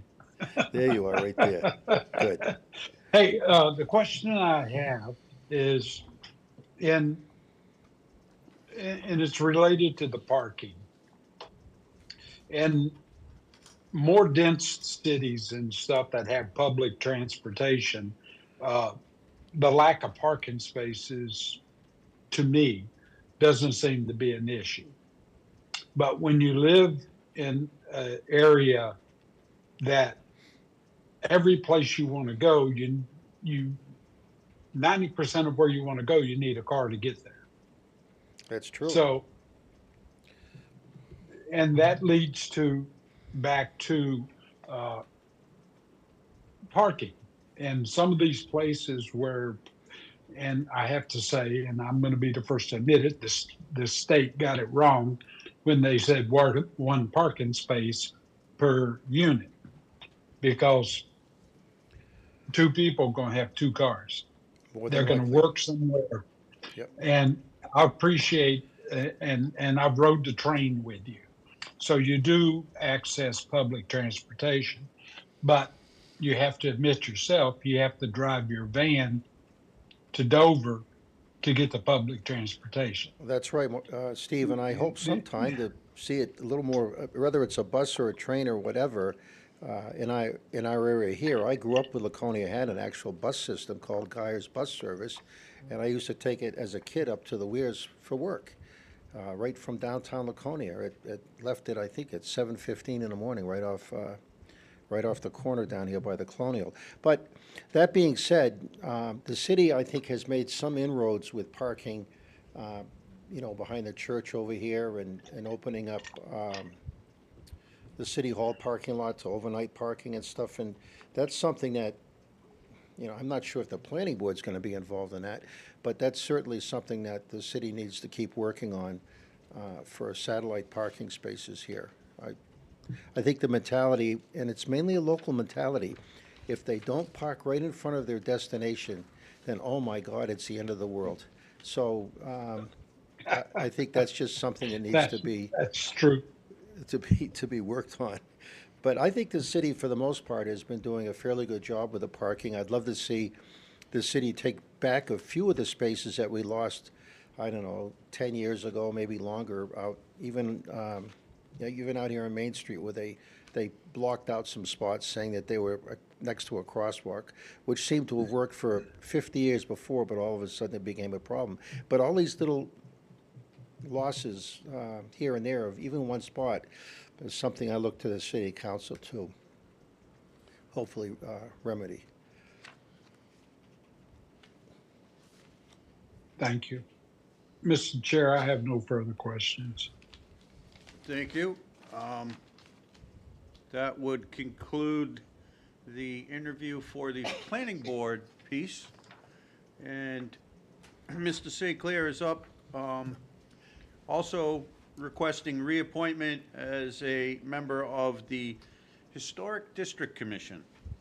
And if you could just tell me a little bit about that commission and why you would like to remain on there. Sure.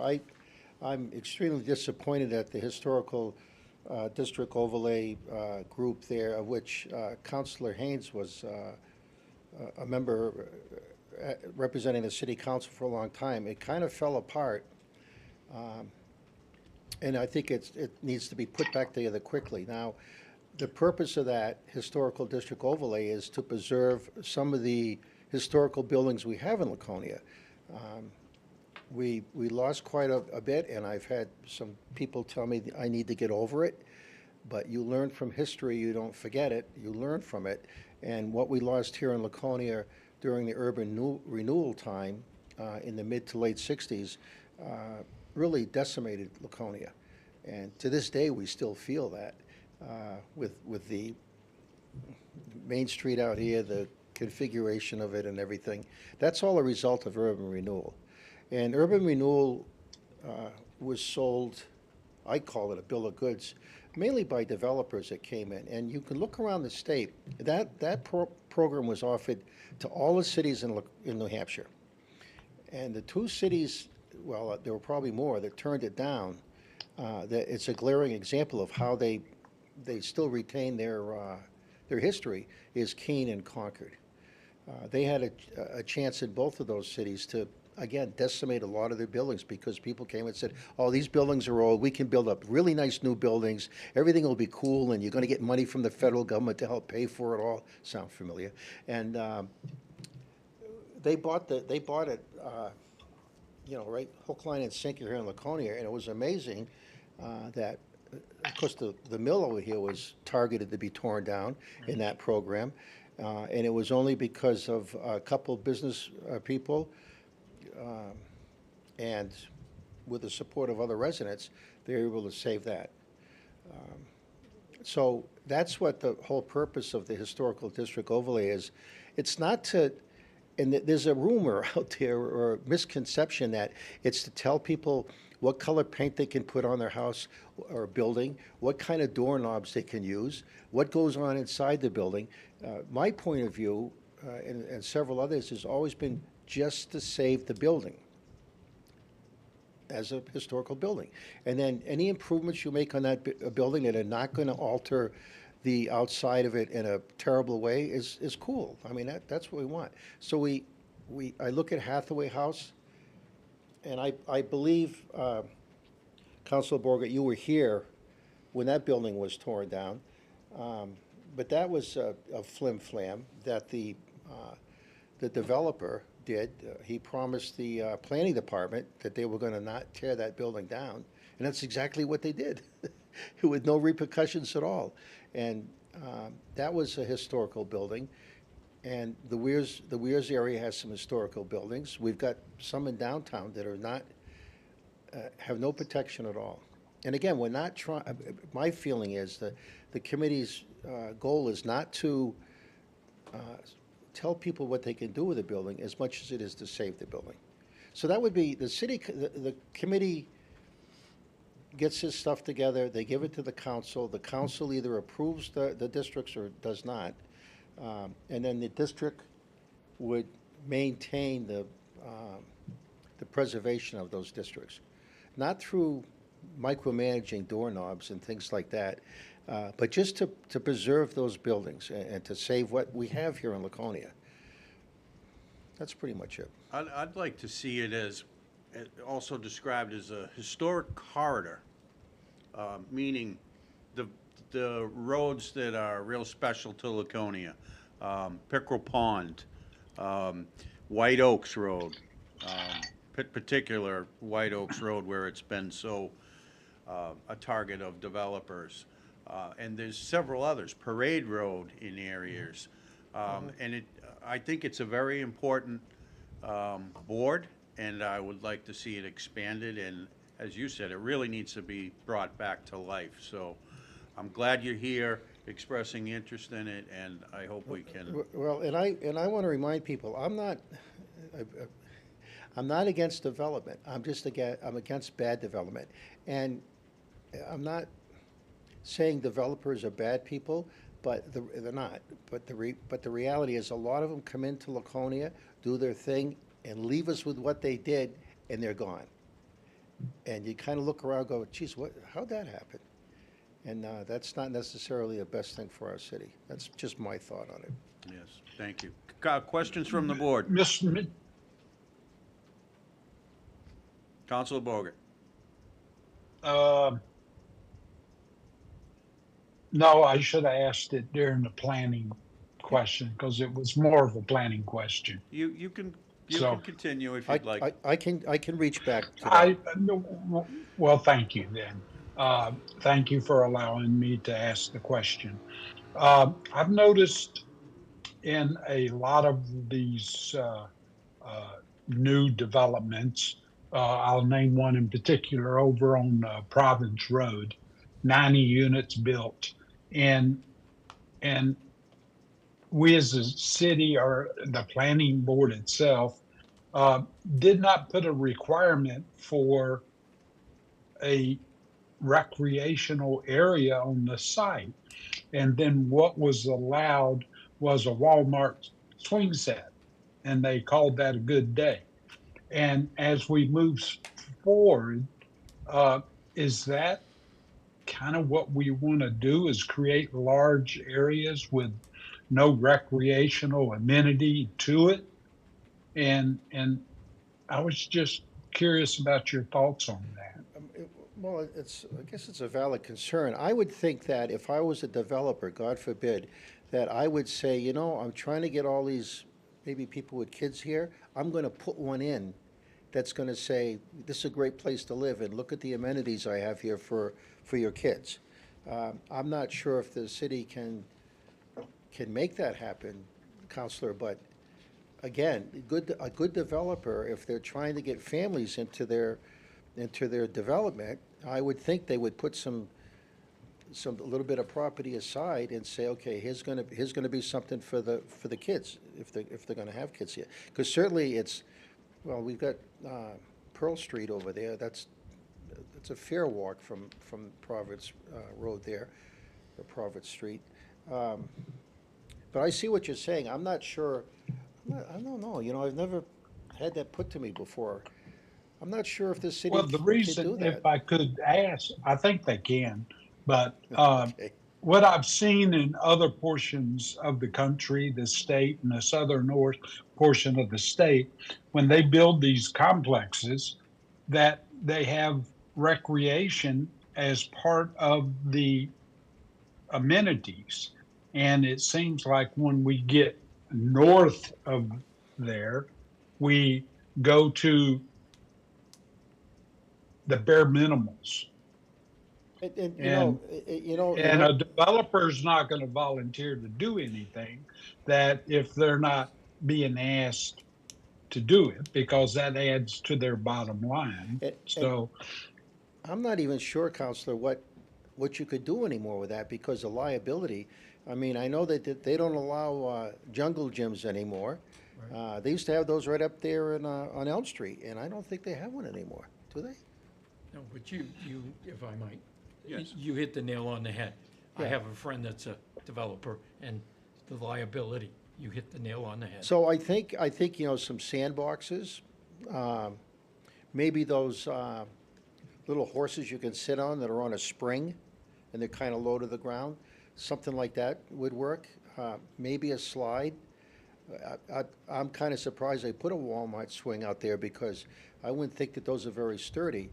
But again, the liability issue comes up, and I got to tell you, just working with Motorcycle Week, I am so fed up and irritated with insurance companies because what they're doing now is they're putting their losses due to forest fires, earthquakes, tsunamis, whatever, they're putting that right across the board to all of us to try to pick up their losses on that. And boy, it is tough. So when I had an insurance bill that was $800 and then went to $2,000 and then all of a sudden went to $4,000, I'm thinking, what in the hell do you think we can do here? So I'm not sure about that. But I agree, Steve, but I would think the developers would jump on that. But if that's something that the council wanted to put out there, I would see no harm in it. okay, thank you. Sure. I might. Yes. Charlie, it's not a question, but I think we've worked together before on this historic. My biggest concern is there is a lot of areas that are historic here. And if we don't do something, we're gonna regret it. Oh, yeah. You hit the nail on the head again, the Weirs. That is a historic district. And, you know, the Heritage Commission found out with some of the development in Lakeport, which is okay, but, you know, some of those buildings came down.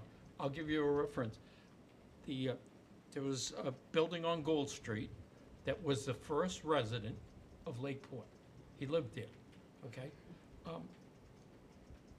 The house, It's gone. There's been so many owners, and it had been so badly abused, it came down. Yep. Okay, and the only thing there's gonna be a historic marker that said that this is the first, that was a resident of the, the first resident of Lakeport. We've gotta react to some of this, and and you're right about the doorknobs and the paint and the whole works. That's not what it's about. Pleasant Street is a perfect example. There's historic houses on Plum. Well- That's a historic district by itself. Well, I remember when this first came to the council, Councilor Hamill was still here, and he was so wigged out about doorknobs and windows, he kept talking about that, and paint. He really thought, and I think he put the fear into some of the other councils at the time, that that was what this historical district overlay group was all about, was controlling things like that. And maybe it was with a couple of members, but not with the majority, or maybe not with any of them. No, and it goes to the mentality of, you can't tell me what to do with my property. And I'm good with that, except that if you've got a historical district already in place, people that buy those properties already know in advance that, yeah, I can do all this stuff, but I can't tear the building down. And so it's not without, there's no innocence I can't speak for there. everybody, but I know if I had a historic dwelling, I would want to keep it up.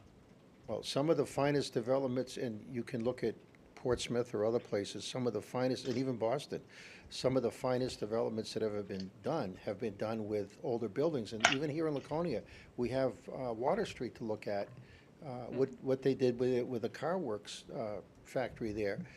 They did a beautiful job there, and the integrity of the building is still there. It looks beautiful. It serves a great purpose.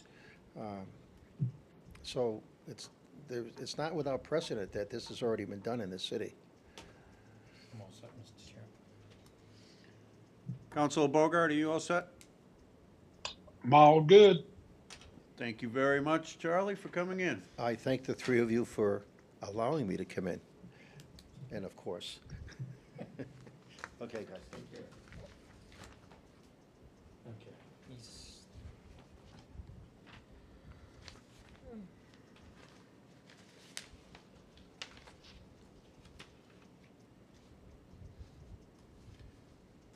Is Kevin 7? 7:15. 7:15?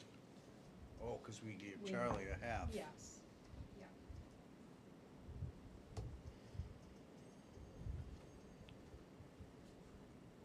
I suggest we go into recess again until, at some point after 7. Our next appointment is 7:15. Councilor Bogart, are you okay with that? Sure. Councilor Haynes? Okay, we'll go into recess at 6:43.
Can you hear us, Counselor Bogart? Absolutely. All right, great. Our next appointment is Kevin Hayhurst, and he is here requesting to be an alternate member of the Planning Board. Thanks for coming in, Kevin. Thanks for having me. Can you tell us why you would like to be a member of the Planning Board? Well, I'd like to be involved in the city. I'd like to be an alternate because I want to start, get my feet wet, you know. I find it pretty interesting. I come in front of the board quite a bit. I think I've been in front of every board. Done a lot of, you know, planning and stuff in the city, the board engineering, so I get a good concept of it. You know, I think I'd like to see the city go in the right direction. You know, with you know, the different buildings going on, L development.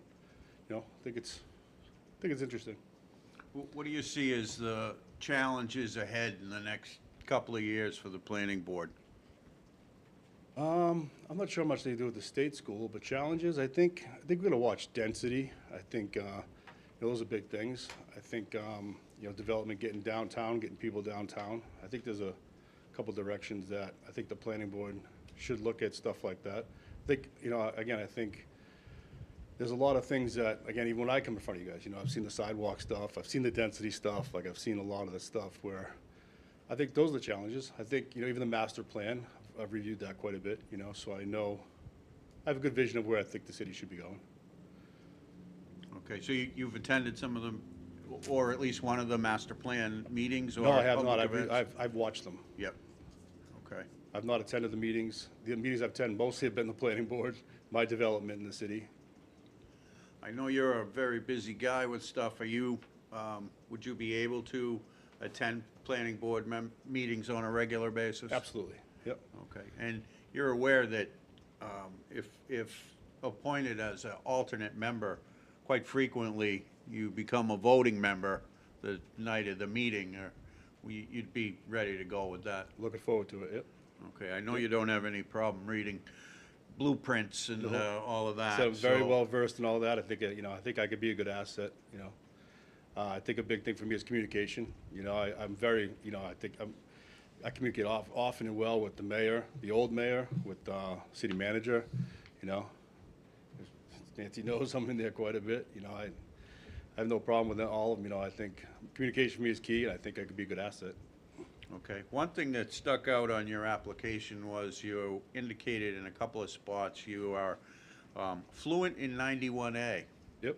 And is that just from attending meetings, or have you been on boards before? I have not been on boards, but from attending meetings, and after the stuff that happened in the city, I went pretty deep dive into it because, to clarify for myself, you know, to make sure, like, I did know about it. So I've done a lot of deep dive into it, yeah. Okay, great. Questions from the board? Mr. Chair. Go ahead, Councilor Bogart. In the next 10 years, Laconia is going to be growing. And what are your thoughts on that growth?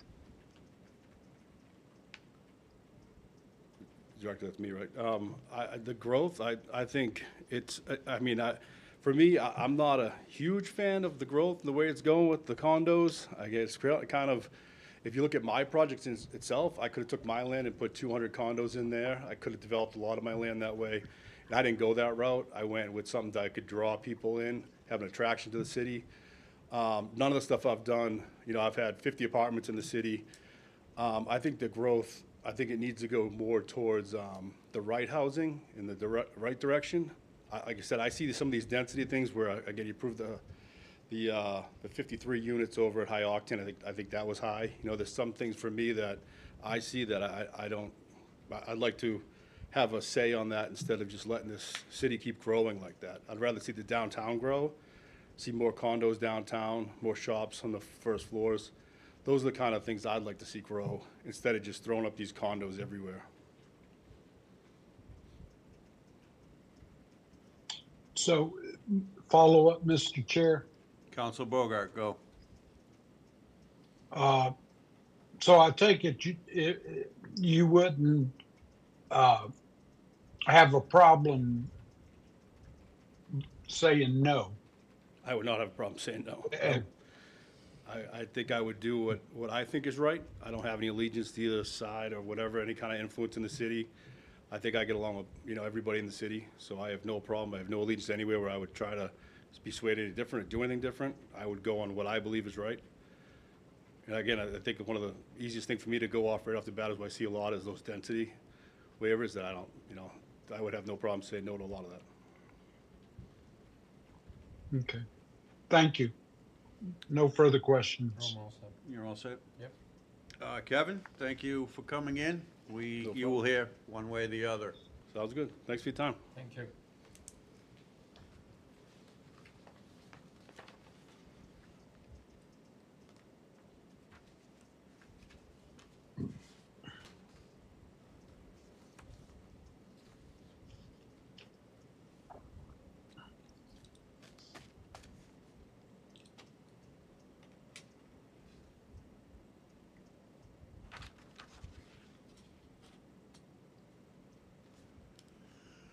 Our next one is 7:30.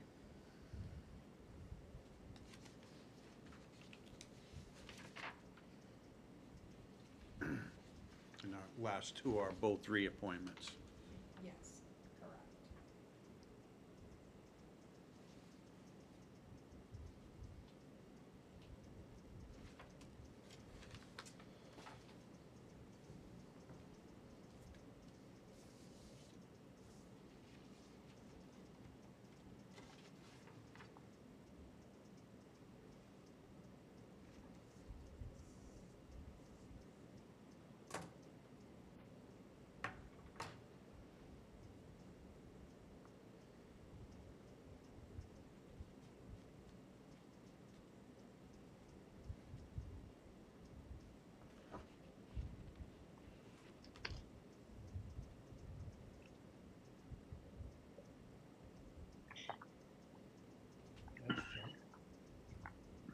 Hi, Jim.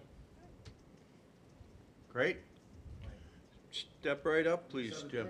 Yeah, we are running ahead. Good. Over here. All right, great, thank you. Jim is requesting reappointment as a regular member of the licensing board. Correct. Can you just brief me on the licensing board and why you would like to remain a member? Well, the licensing board itself has been around for quite a while. It was originally started as a safety precaution, basically, looking at taxi cabs, looking at buses, people going from hiring a taxi cab to take kids or seniors to school, or to hospitals and whatnot. And that was one of the first things that we did, and it's branched out from there. Then it was door-to-door sales, itinerant vendors, people going door-to-door, basically. Beer tents, you name it. Motorcycle Week was a big thing, and that's grown over the years. When I first started, it was 3 days. So I've been doing this for a while. And it's grown exponentially. And I think I can be a good representative to not only the citizens, because I live at the Weirs.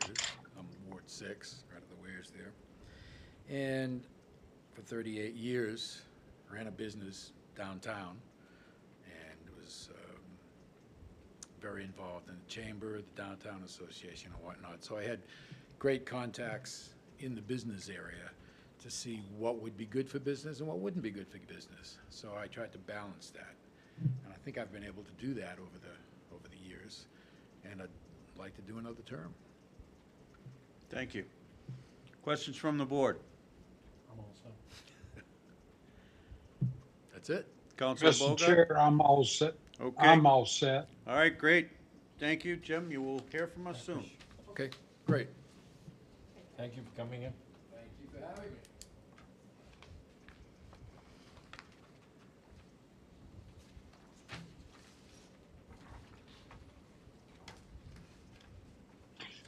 So, Mr. Chair, Yes. If we've already fulfilled some of these, can we vote on some of those, or do we have to continue? I mean, it looks like, like the human relations, the library, licensing, historical district, those are all pretty close to things we could move along, right? Yes, if you'd like, let me just see. I mean, we're sitting waiting. I mean, so. Correct. I'm just curious if Counselor Haynes agrees that maybe we can move some of those along. And then the longest vote is going to probably be on the planning board, Yes. the alternate section. When is Elizabeth coming in? She's 7:45. 7, so we do have time. So, Councilor Bogart, with that said, if you have someone you would like to nominate for an open position that we have already seen, you are welcome to make that motion. Okay. On the licensing board, I'd like to make a motion that we reappoint Jim Rigato, if I pronounce that correctly, to the licensing board, and that we should recommend them to the council. Do we have a second? I second. We have a motion, a second, and do we need a roll call vote because Steve is remote? Yeah. Counselor Conant? Yes. Counselor Haynes? Yes. Counselor Bogart? Yes. I would like to make a motion on the human relations. Now, on human relations, we're going to have to pick. Let me look at that real quick. It's made up of different terms. So we have to, I guess, say what term we want the people to go to. Is that correct? Because there's 2 1-terms, 2 2-terms, and 2 3-terms. Yes, that is correct. And when these So folks made their application, did they choose one or the other, Nancy? No. Okay. I didn't hear her answer. Yes, it is open for us selecting. So if I may inquire, like that's an open board for everybody. So basically we're only going to vote and then say what slot they're going to go to. Yes. Do y'all, all right, I'm on human relations, Pat Wood.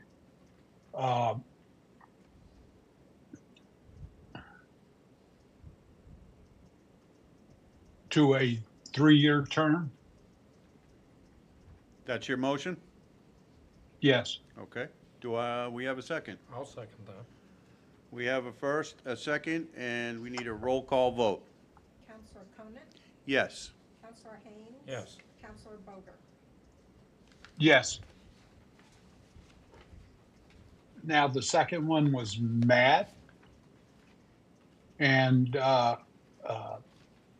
I'd like to make a motion that we accept Matt and give him a 3-year term. Okay. I'll Motion. second that. We have a first, a second, and we're going to have a roll call vote. Counselor Conant? Yes. Counselor Haynes? Yes. Counselor Bogart? Yes. So that takes care of all the 3 years. So we don't have to worry about those no more, right? Because there's only 2 of them. Correct. Then next is the historical district. I can make a motion that we appoint Charlie to the historical district. Or recommend it being to the council that he be reappointed. I'll second it. We have a first, a second, and we need a roll call vote. Counselor Conant? Yes. Counselor Haynes? Yes. Counselor Boger? Yes.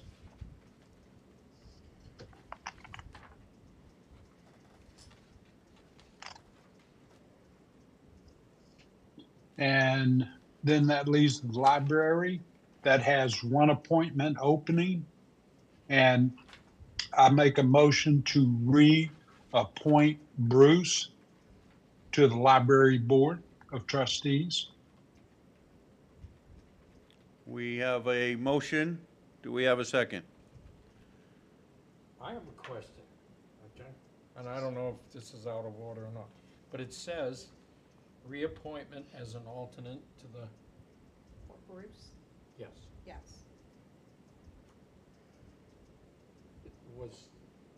was Council Bogart's motion worded that way? A motion to reappoint Bruce as an alternate to the Okay, library board. okay, I'll Yeah. second that. We have a first, a second. We need a roll call vote. Counselor Conant? Yes. Counselor Haynes? Yes. Counselor Boger?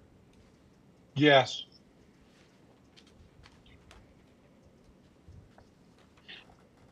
Now, since there was only one appointment, we don't have to vote on Beth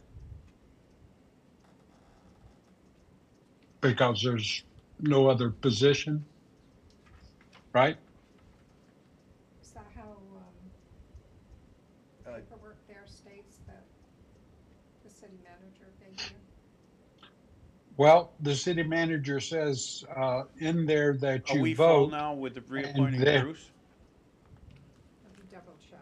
That's, we're still discussing that. There was two people for one position.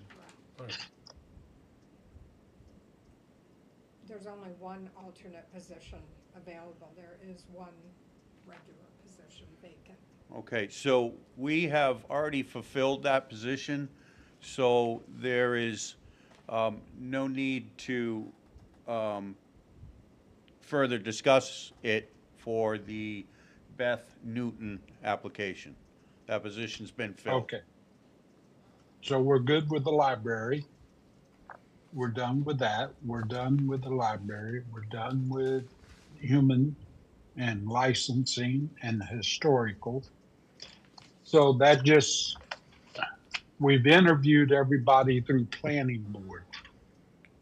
Correct. And We have before us two reappointments for planning board, and we also have two open position for alternates.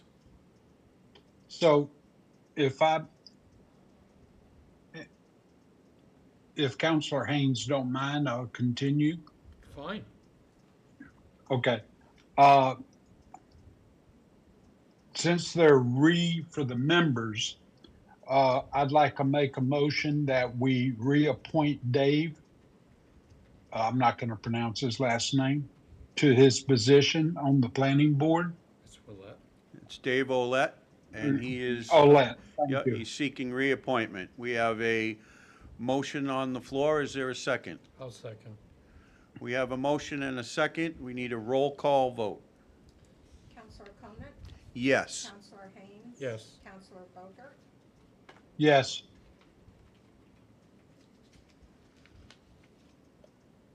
Then the next motion would be to reappoint Charlie St. Clair as a full member on the planning board.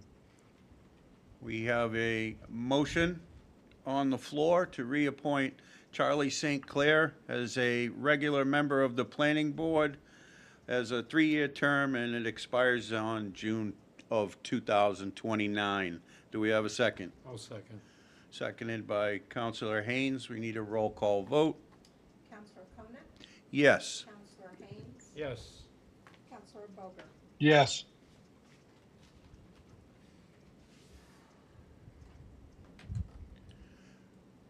Now, moving on, we have 1, 2, 3, 4, 5, 6 people going for 2 positions. That is right? There's correct. 2 alternates. These are for alternate positions on the planning board. We have 6 candidates that we have interviewed, and we have 2 open positions. So this is going to work a little different.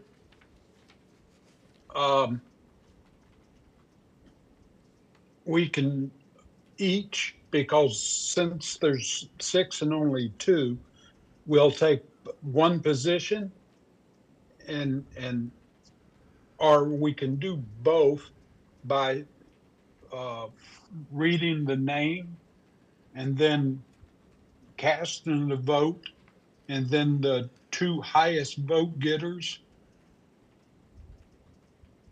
get the positions. Is that how I read that document?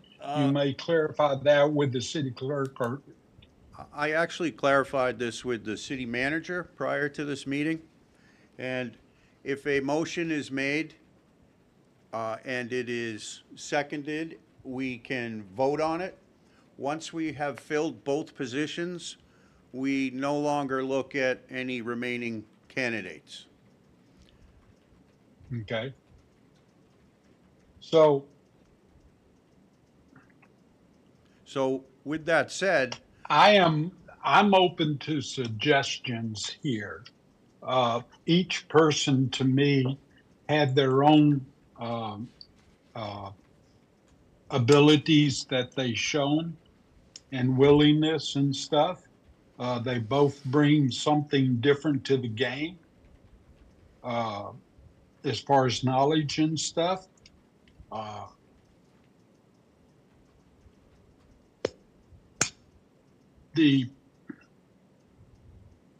I'm just going to throw a name out there. Robert Turpin. Oh, Turpin. Make a motion to. So you've made a motion to grant Robert Turpin an alternate position on the planning board? Yes. Okay, do we have a second? I would second that. We have a first and a second. We need a roll call vote. Counselor Conant, That's a yes. Counselor Haynes. Yes. Counselor Bogart, Yes. And the next one's a hard one. Perhaps someone else would like to make a motion? Mark, do you? Yeah, I would like to recommend Carol DeVito.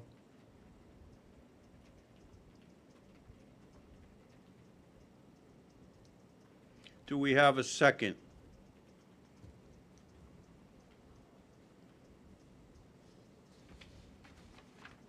With no second, we move on from Carol. I would like to make a motion to appoint Mark Ashley an alternate member of the planning board. Do we have a second? I would second that. We have a first and a second for Mark Ashley. We need a roll call vote. Counselor Conant, Yes. Counselor Haynes. Yes. Counselor Bogart, Yes. Okay, so with that, we have fulfilled the planning board positions. There's no need for further discussion on the planning board opening. Okay. So we've cleared the whole slate except for the Putnam Fund. Yep. I think it was astronomical what was accomplished today. There was a lot of interviews. As you said, we did have strong candidates for the planning board alternate position. And so we had choices to make, and it was done. And yes, we have one more appointment, and that is with Elizabeth Ballantyne. And that is for a reappointment to the Putnam Fund.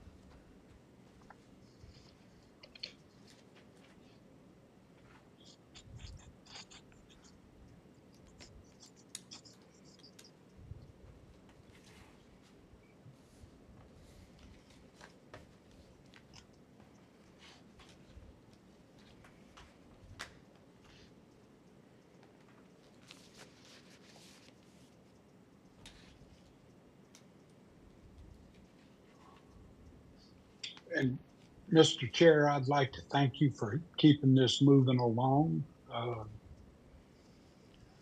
I'd like to thank both of my fellow councilmen for bearing with me as the new chair. I will improve, I promise. It's not the easiest thing to do. No. It isn't.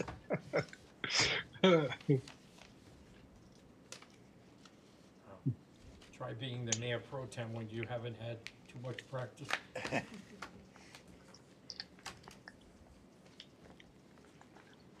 Well, I think, to me, this is probably one of the hardest boards, committees to be on, because there's a lot in trying to pick the right people for the right committees. So I tell you, I take the responsibility very seriously because I agree with you.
God, those must be the original light fixtures.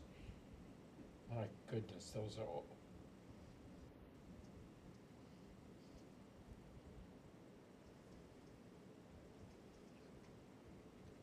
And that's the other thing I noticed, because that was my occupation, they trying to replace those old ceiling tiles. Some of them they don't make anymore. I had some that dated back to the original, when they originally built the clinic. Oh, wow. And I found some, because the doctors insisted they had to have, okay? They didn't want Mismatch. mix and match and the whole works, okay? I finally got them in Boyagoro. They found them in South Carolina, and I think it was about $300 for about a bundle of 6. Now, Almost cheaper to replace them all if the office is small enough. one of the reasons, and I'm not the clinic, but one of the reasons why the hospital was in trouble is they never saw anything they didn't want to throw money at.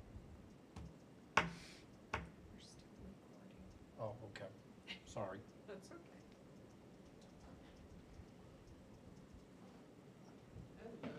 Good evening. Hey, Betty.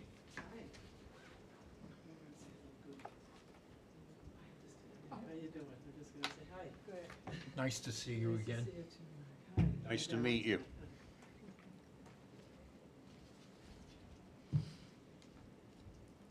I didn't catch my breath. Just got back from the Weirs setting up hydration station for Kiwanis, so had, the timing is good. Thank you for arranging the time. It's where the spot needs to be, is it correct? Say that again? It's in the correct spot. Yes, it's perfect. Thank you. All right, so we have Elizabeth Ballantyne requesting reappointment as a regular member of the Laconia Putman Fund. Yes. Could you just give me a brief description of the Putman Fund and what it does and why you would like to remain on that? Sure. Well, the description is the Pearlie and Ellen Putnam Lecture Series. And the Putnam family were involved in ownership of the streetcar company here in Laconia. And Ellen is the daughter of Pearlie and Ellen Putnam. And in her passing, it was given to the city a trust in the 60s, the 1960s. And this trust has been through many, many years. Started, I believe, at about 125,000. I believe now it's roughly 1.8 million. So we use the monies from the trust to provide programs free in Laconia to the citizens, and people come from the Lakes region to come to our shows. It's open to everybody. I've been fortunate to serve on the committee for quite a number of years. A long time ago, a lady by the name of Dot Thibodeau took me under her wings. I was 23 years old, moved to town, and with a 2-year-old and pregnant with a second, homesick, and we became friends. And Dot was chairman of the board when I joined at that particular time. She said they were looking for someone young. I was 34 years old at the time, so obviously it's been some time.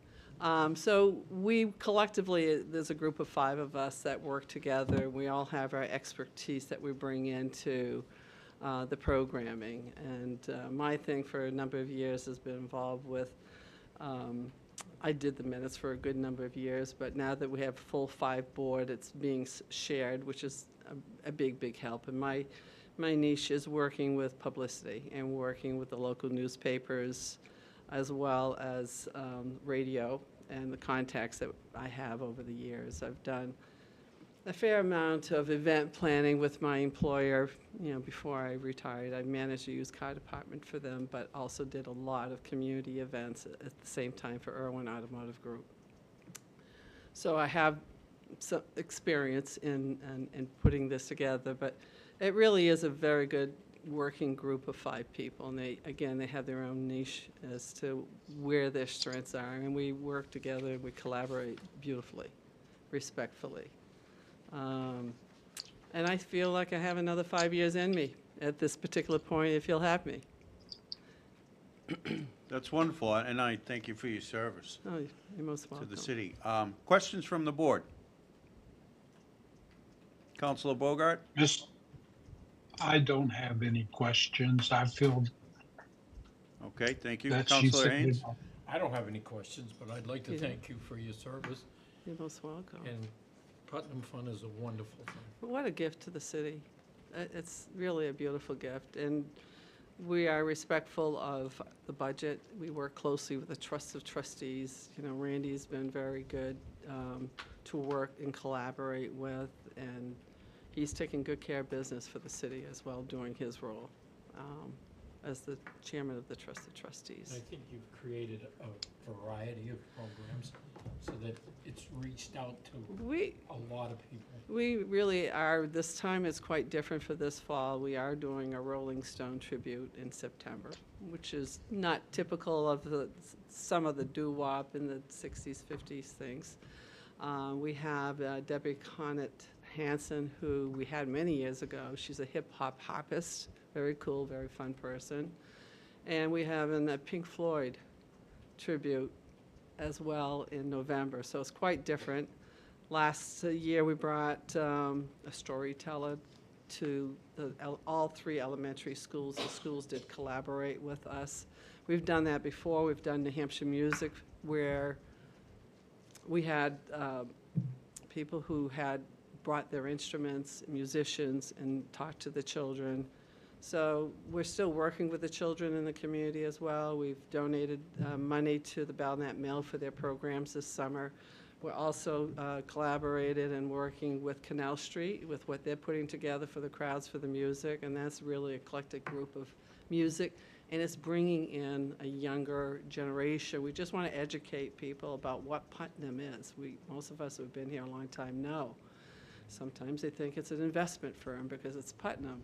So that's something we always are working on as well, and making sure that when the monies do go to, to the appropriate parties, that they are, Putnam and the town, the city is being recognized for it as well. So, but we're very proud of it. Thank you. I think the size of the crowd on Canal Street speaks for itself. Well, I didn't make it, but Linda Perry did. We did meet this morning. We had a Putnam meeting, and and Dan McLaughlin came into the meeting, and they've estimated about 200 people attended that particular event. It was a really good band, and he's got a nice setup, and I'm just really happy with what's happening in town, especially downtown.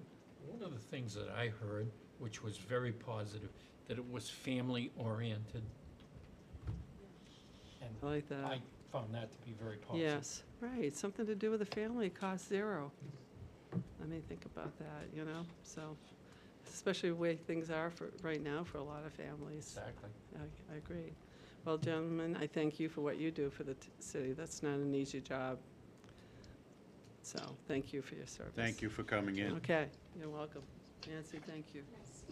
Thank you for arranging it later. Perfect. Am I the last? You are. All right, so And- good night. You've had a long enough day, I'm sure. You can stay if you'd like. That's okay. We're not very entertaining, but. Are we Do- all set? By the way? We are all set. If you'd like to stay, I'm going to entertain a motion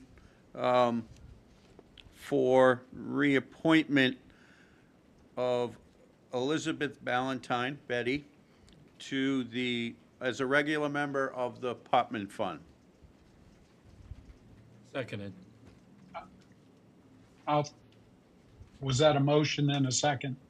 Yes. I was requesting a motion, so I'll make the motion if Counselor Haynes, he made the second, so he can make the motion, and then thank you. I'll second his motion. Thank you. And we need a roll call vote. Counselor Kona? Yes. Counselor Haynes? Yes. Counselor Boger? Yes. Now you're legal. All right, well, thank you. Do I have to get sworn in again at some point? Has to go to these are Yeah, recommendations. Well, the It's our council recommendation. has to vote. You'll let me know. I'll let you know. Okay, all right. Again, thank you. I'm happy about Thank this. you. Thank you.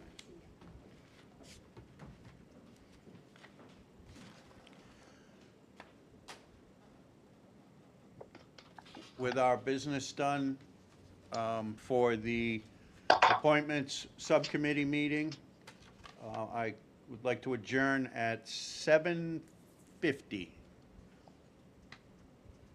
It's good. Amen. Thank you.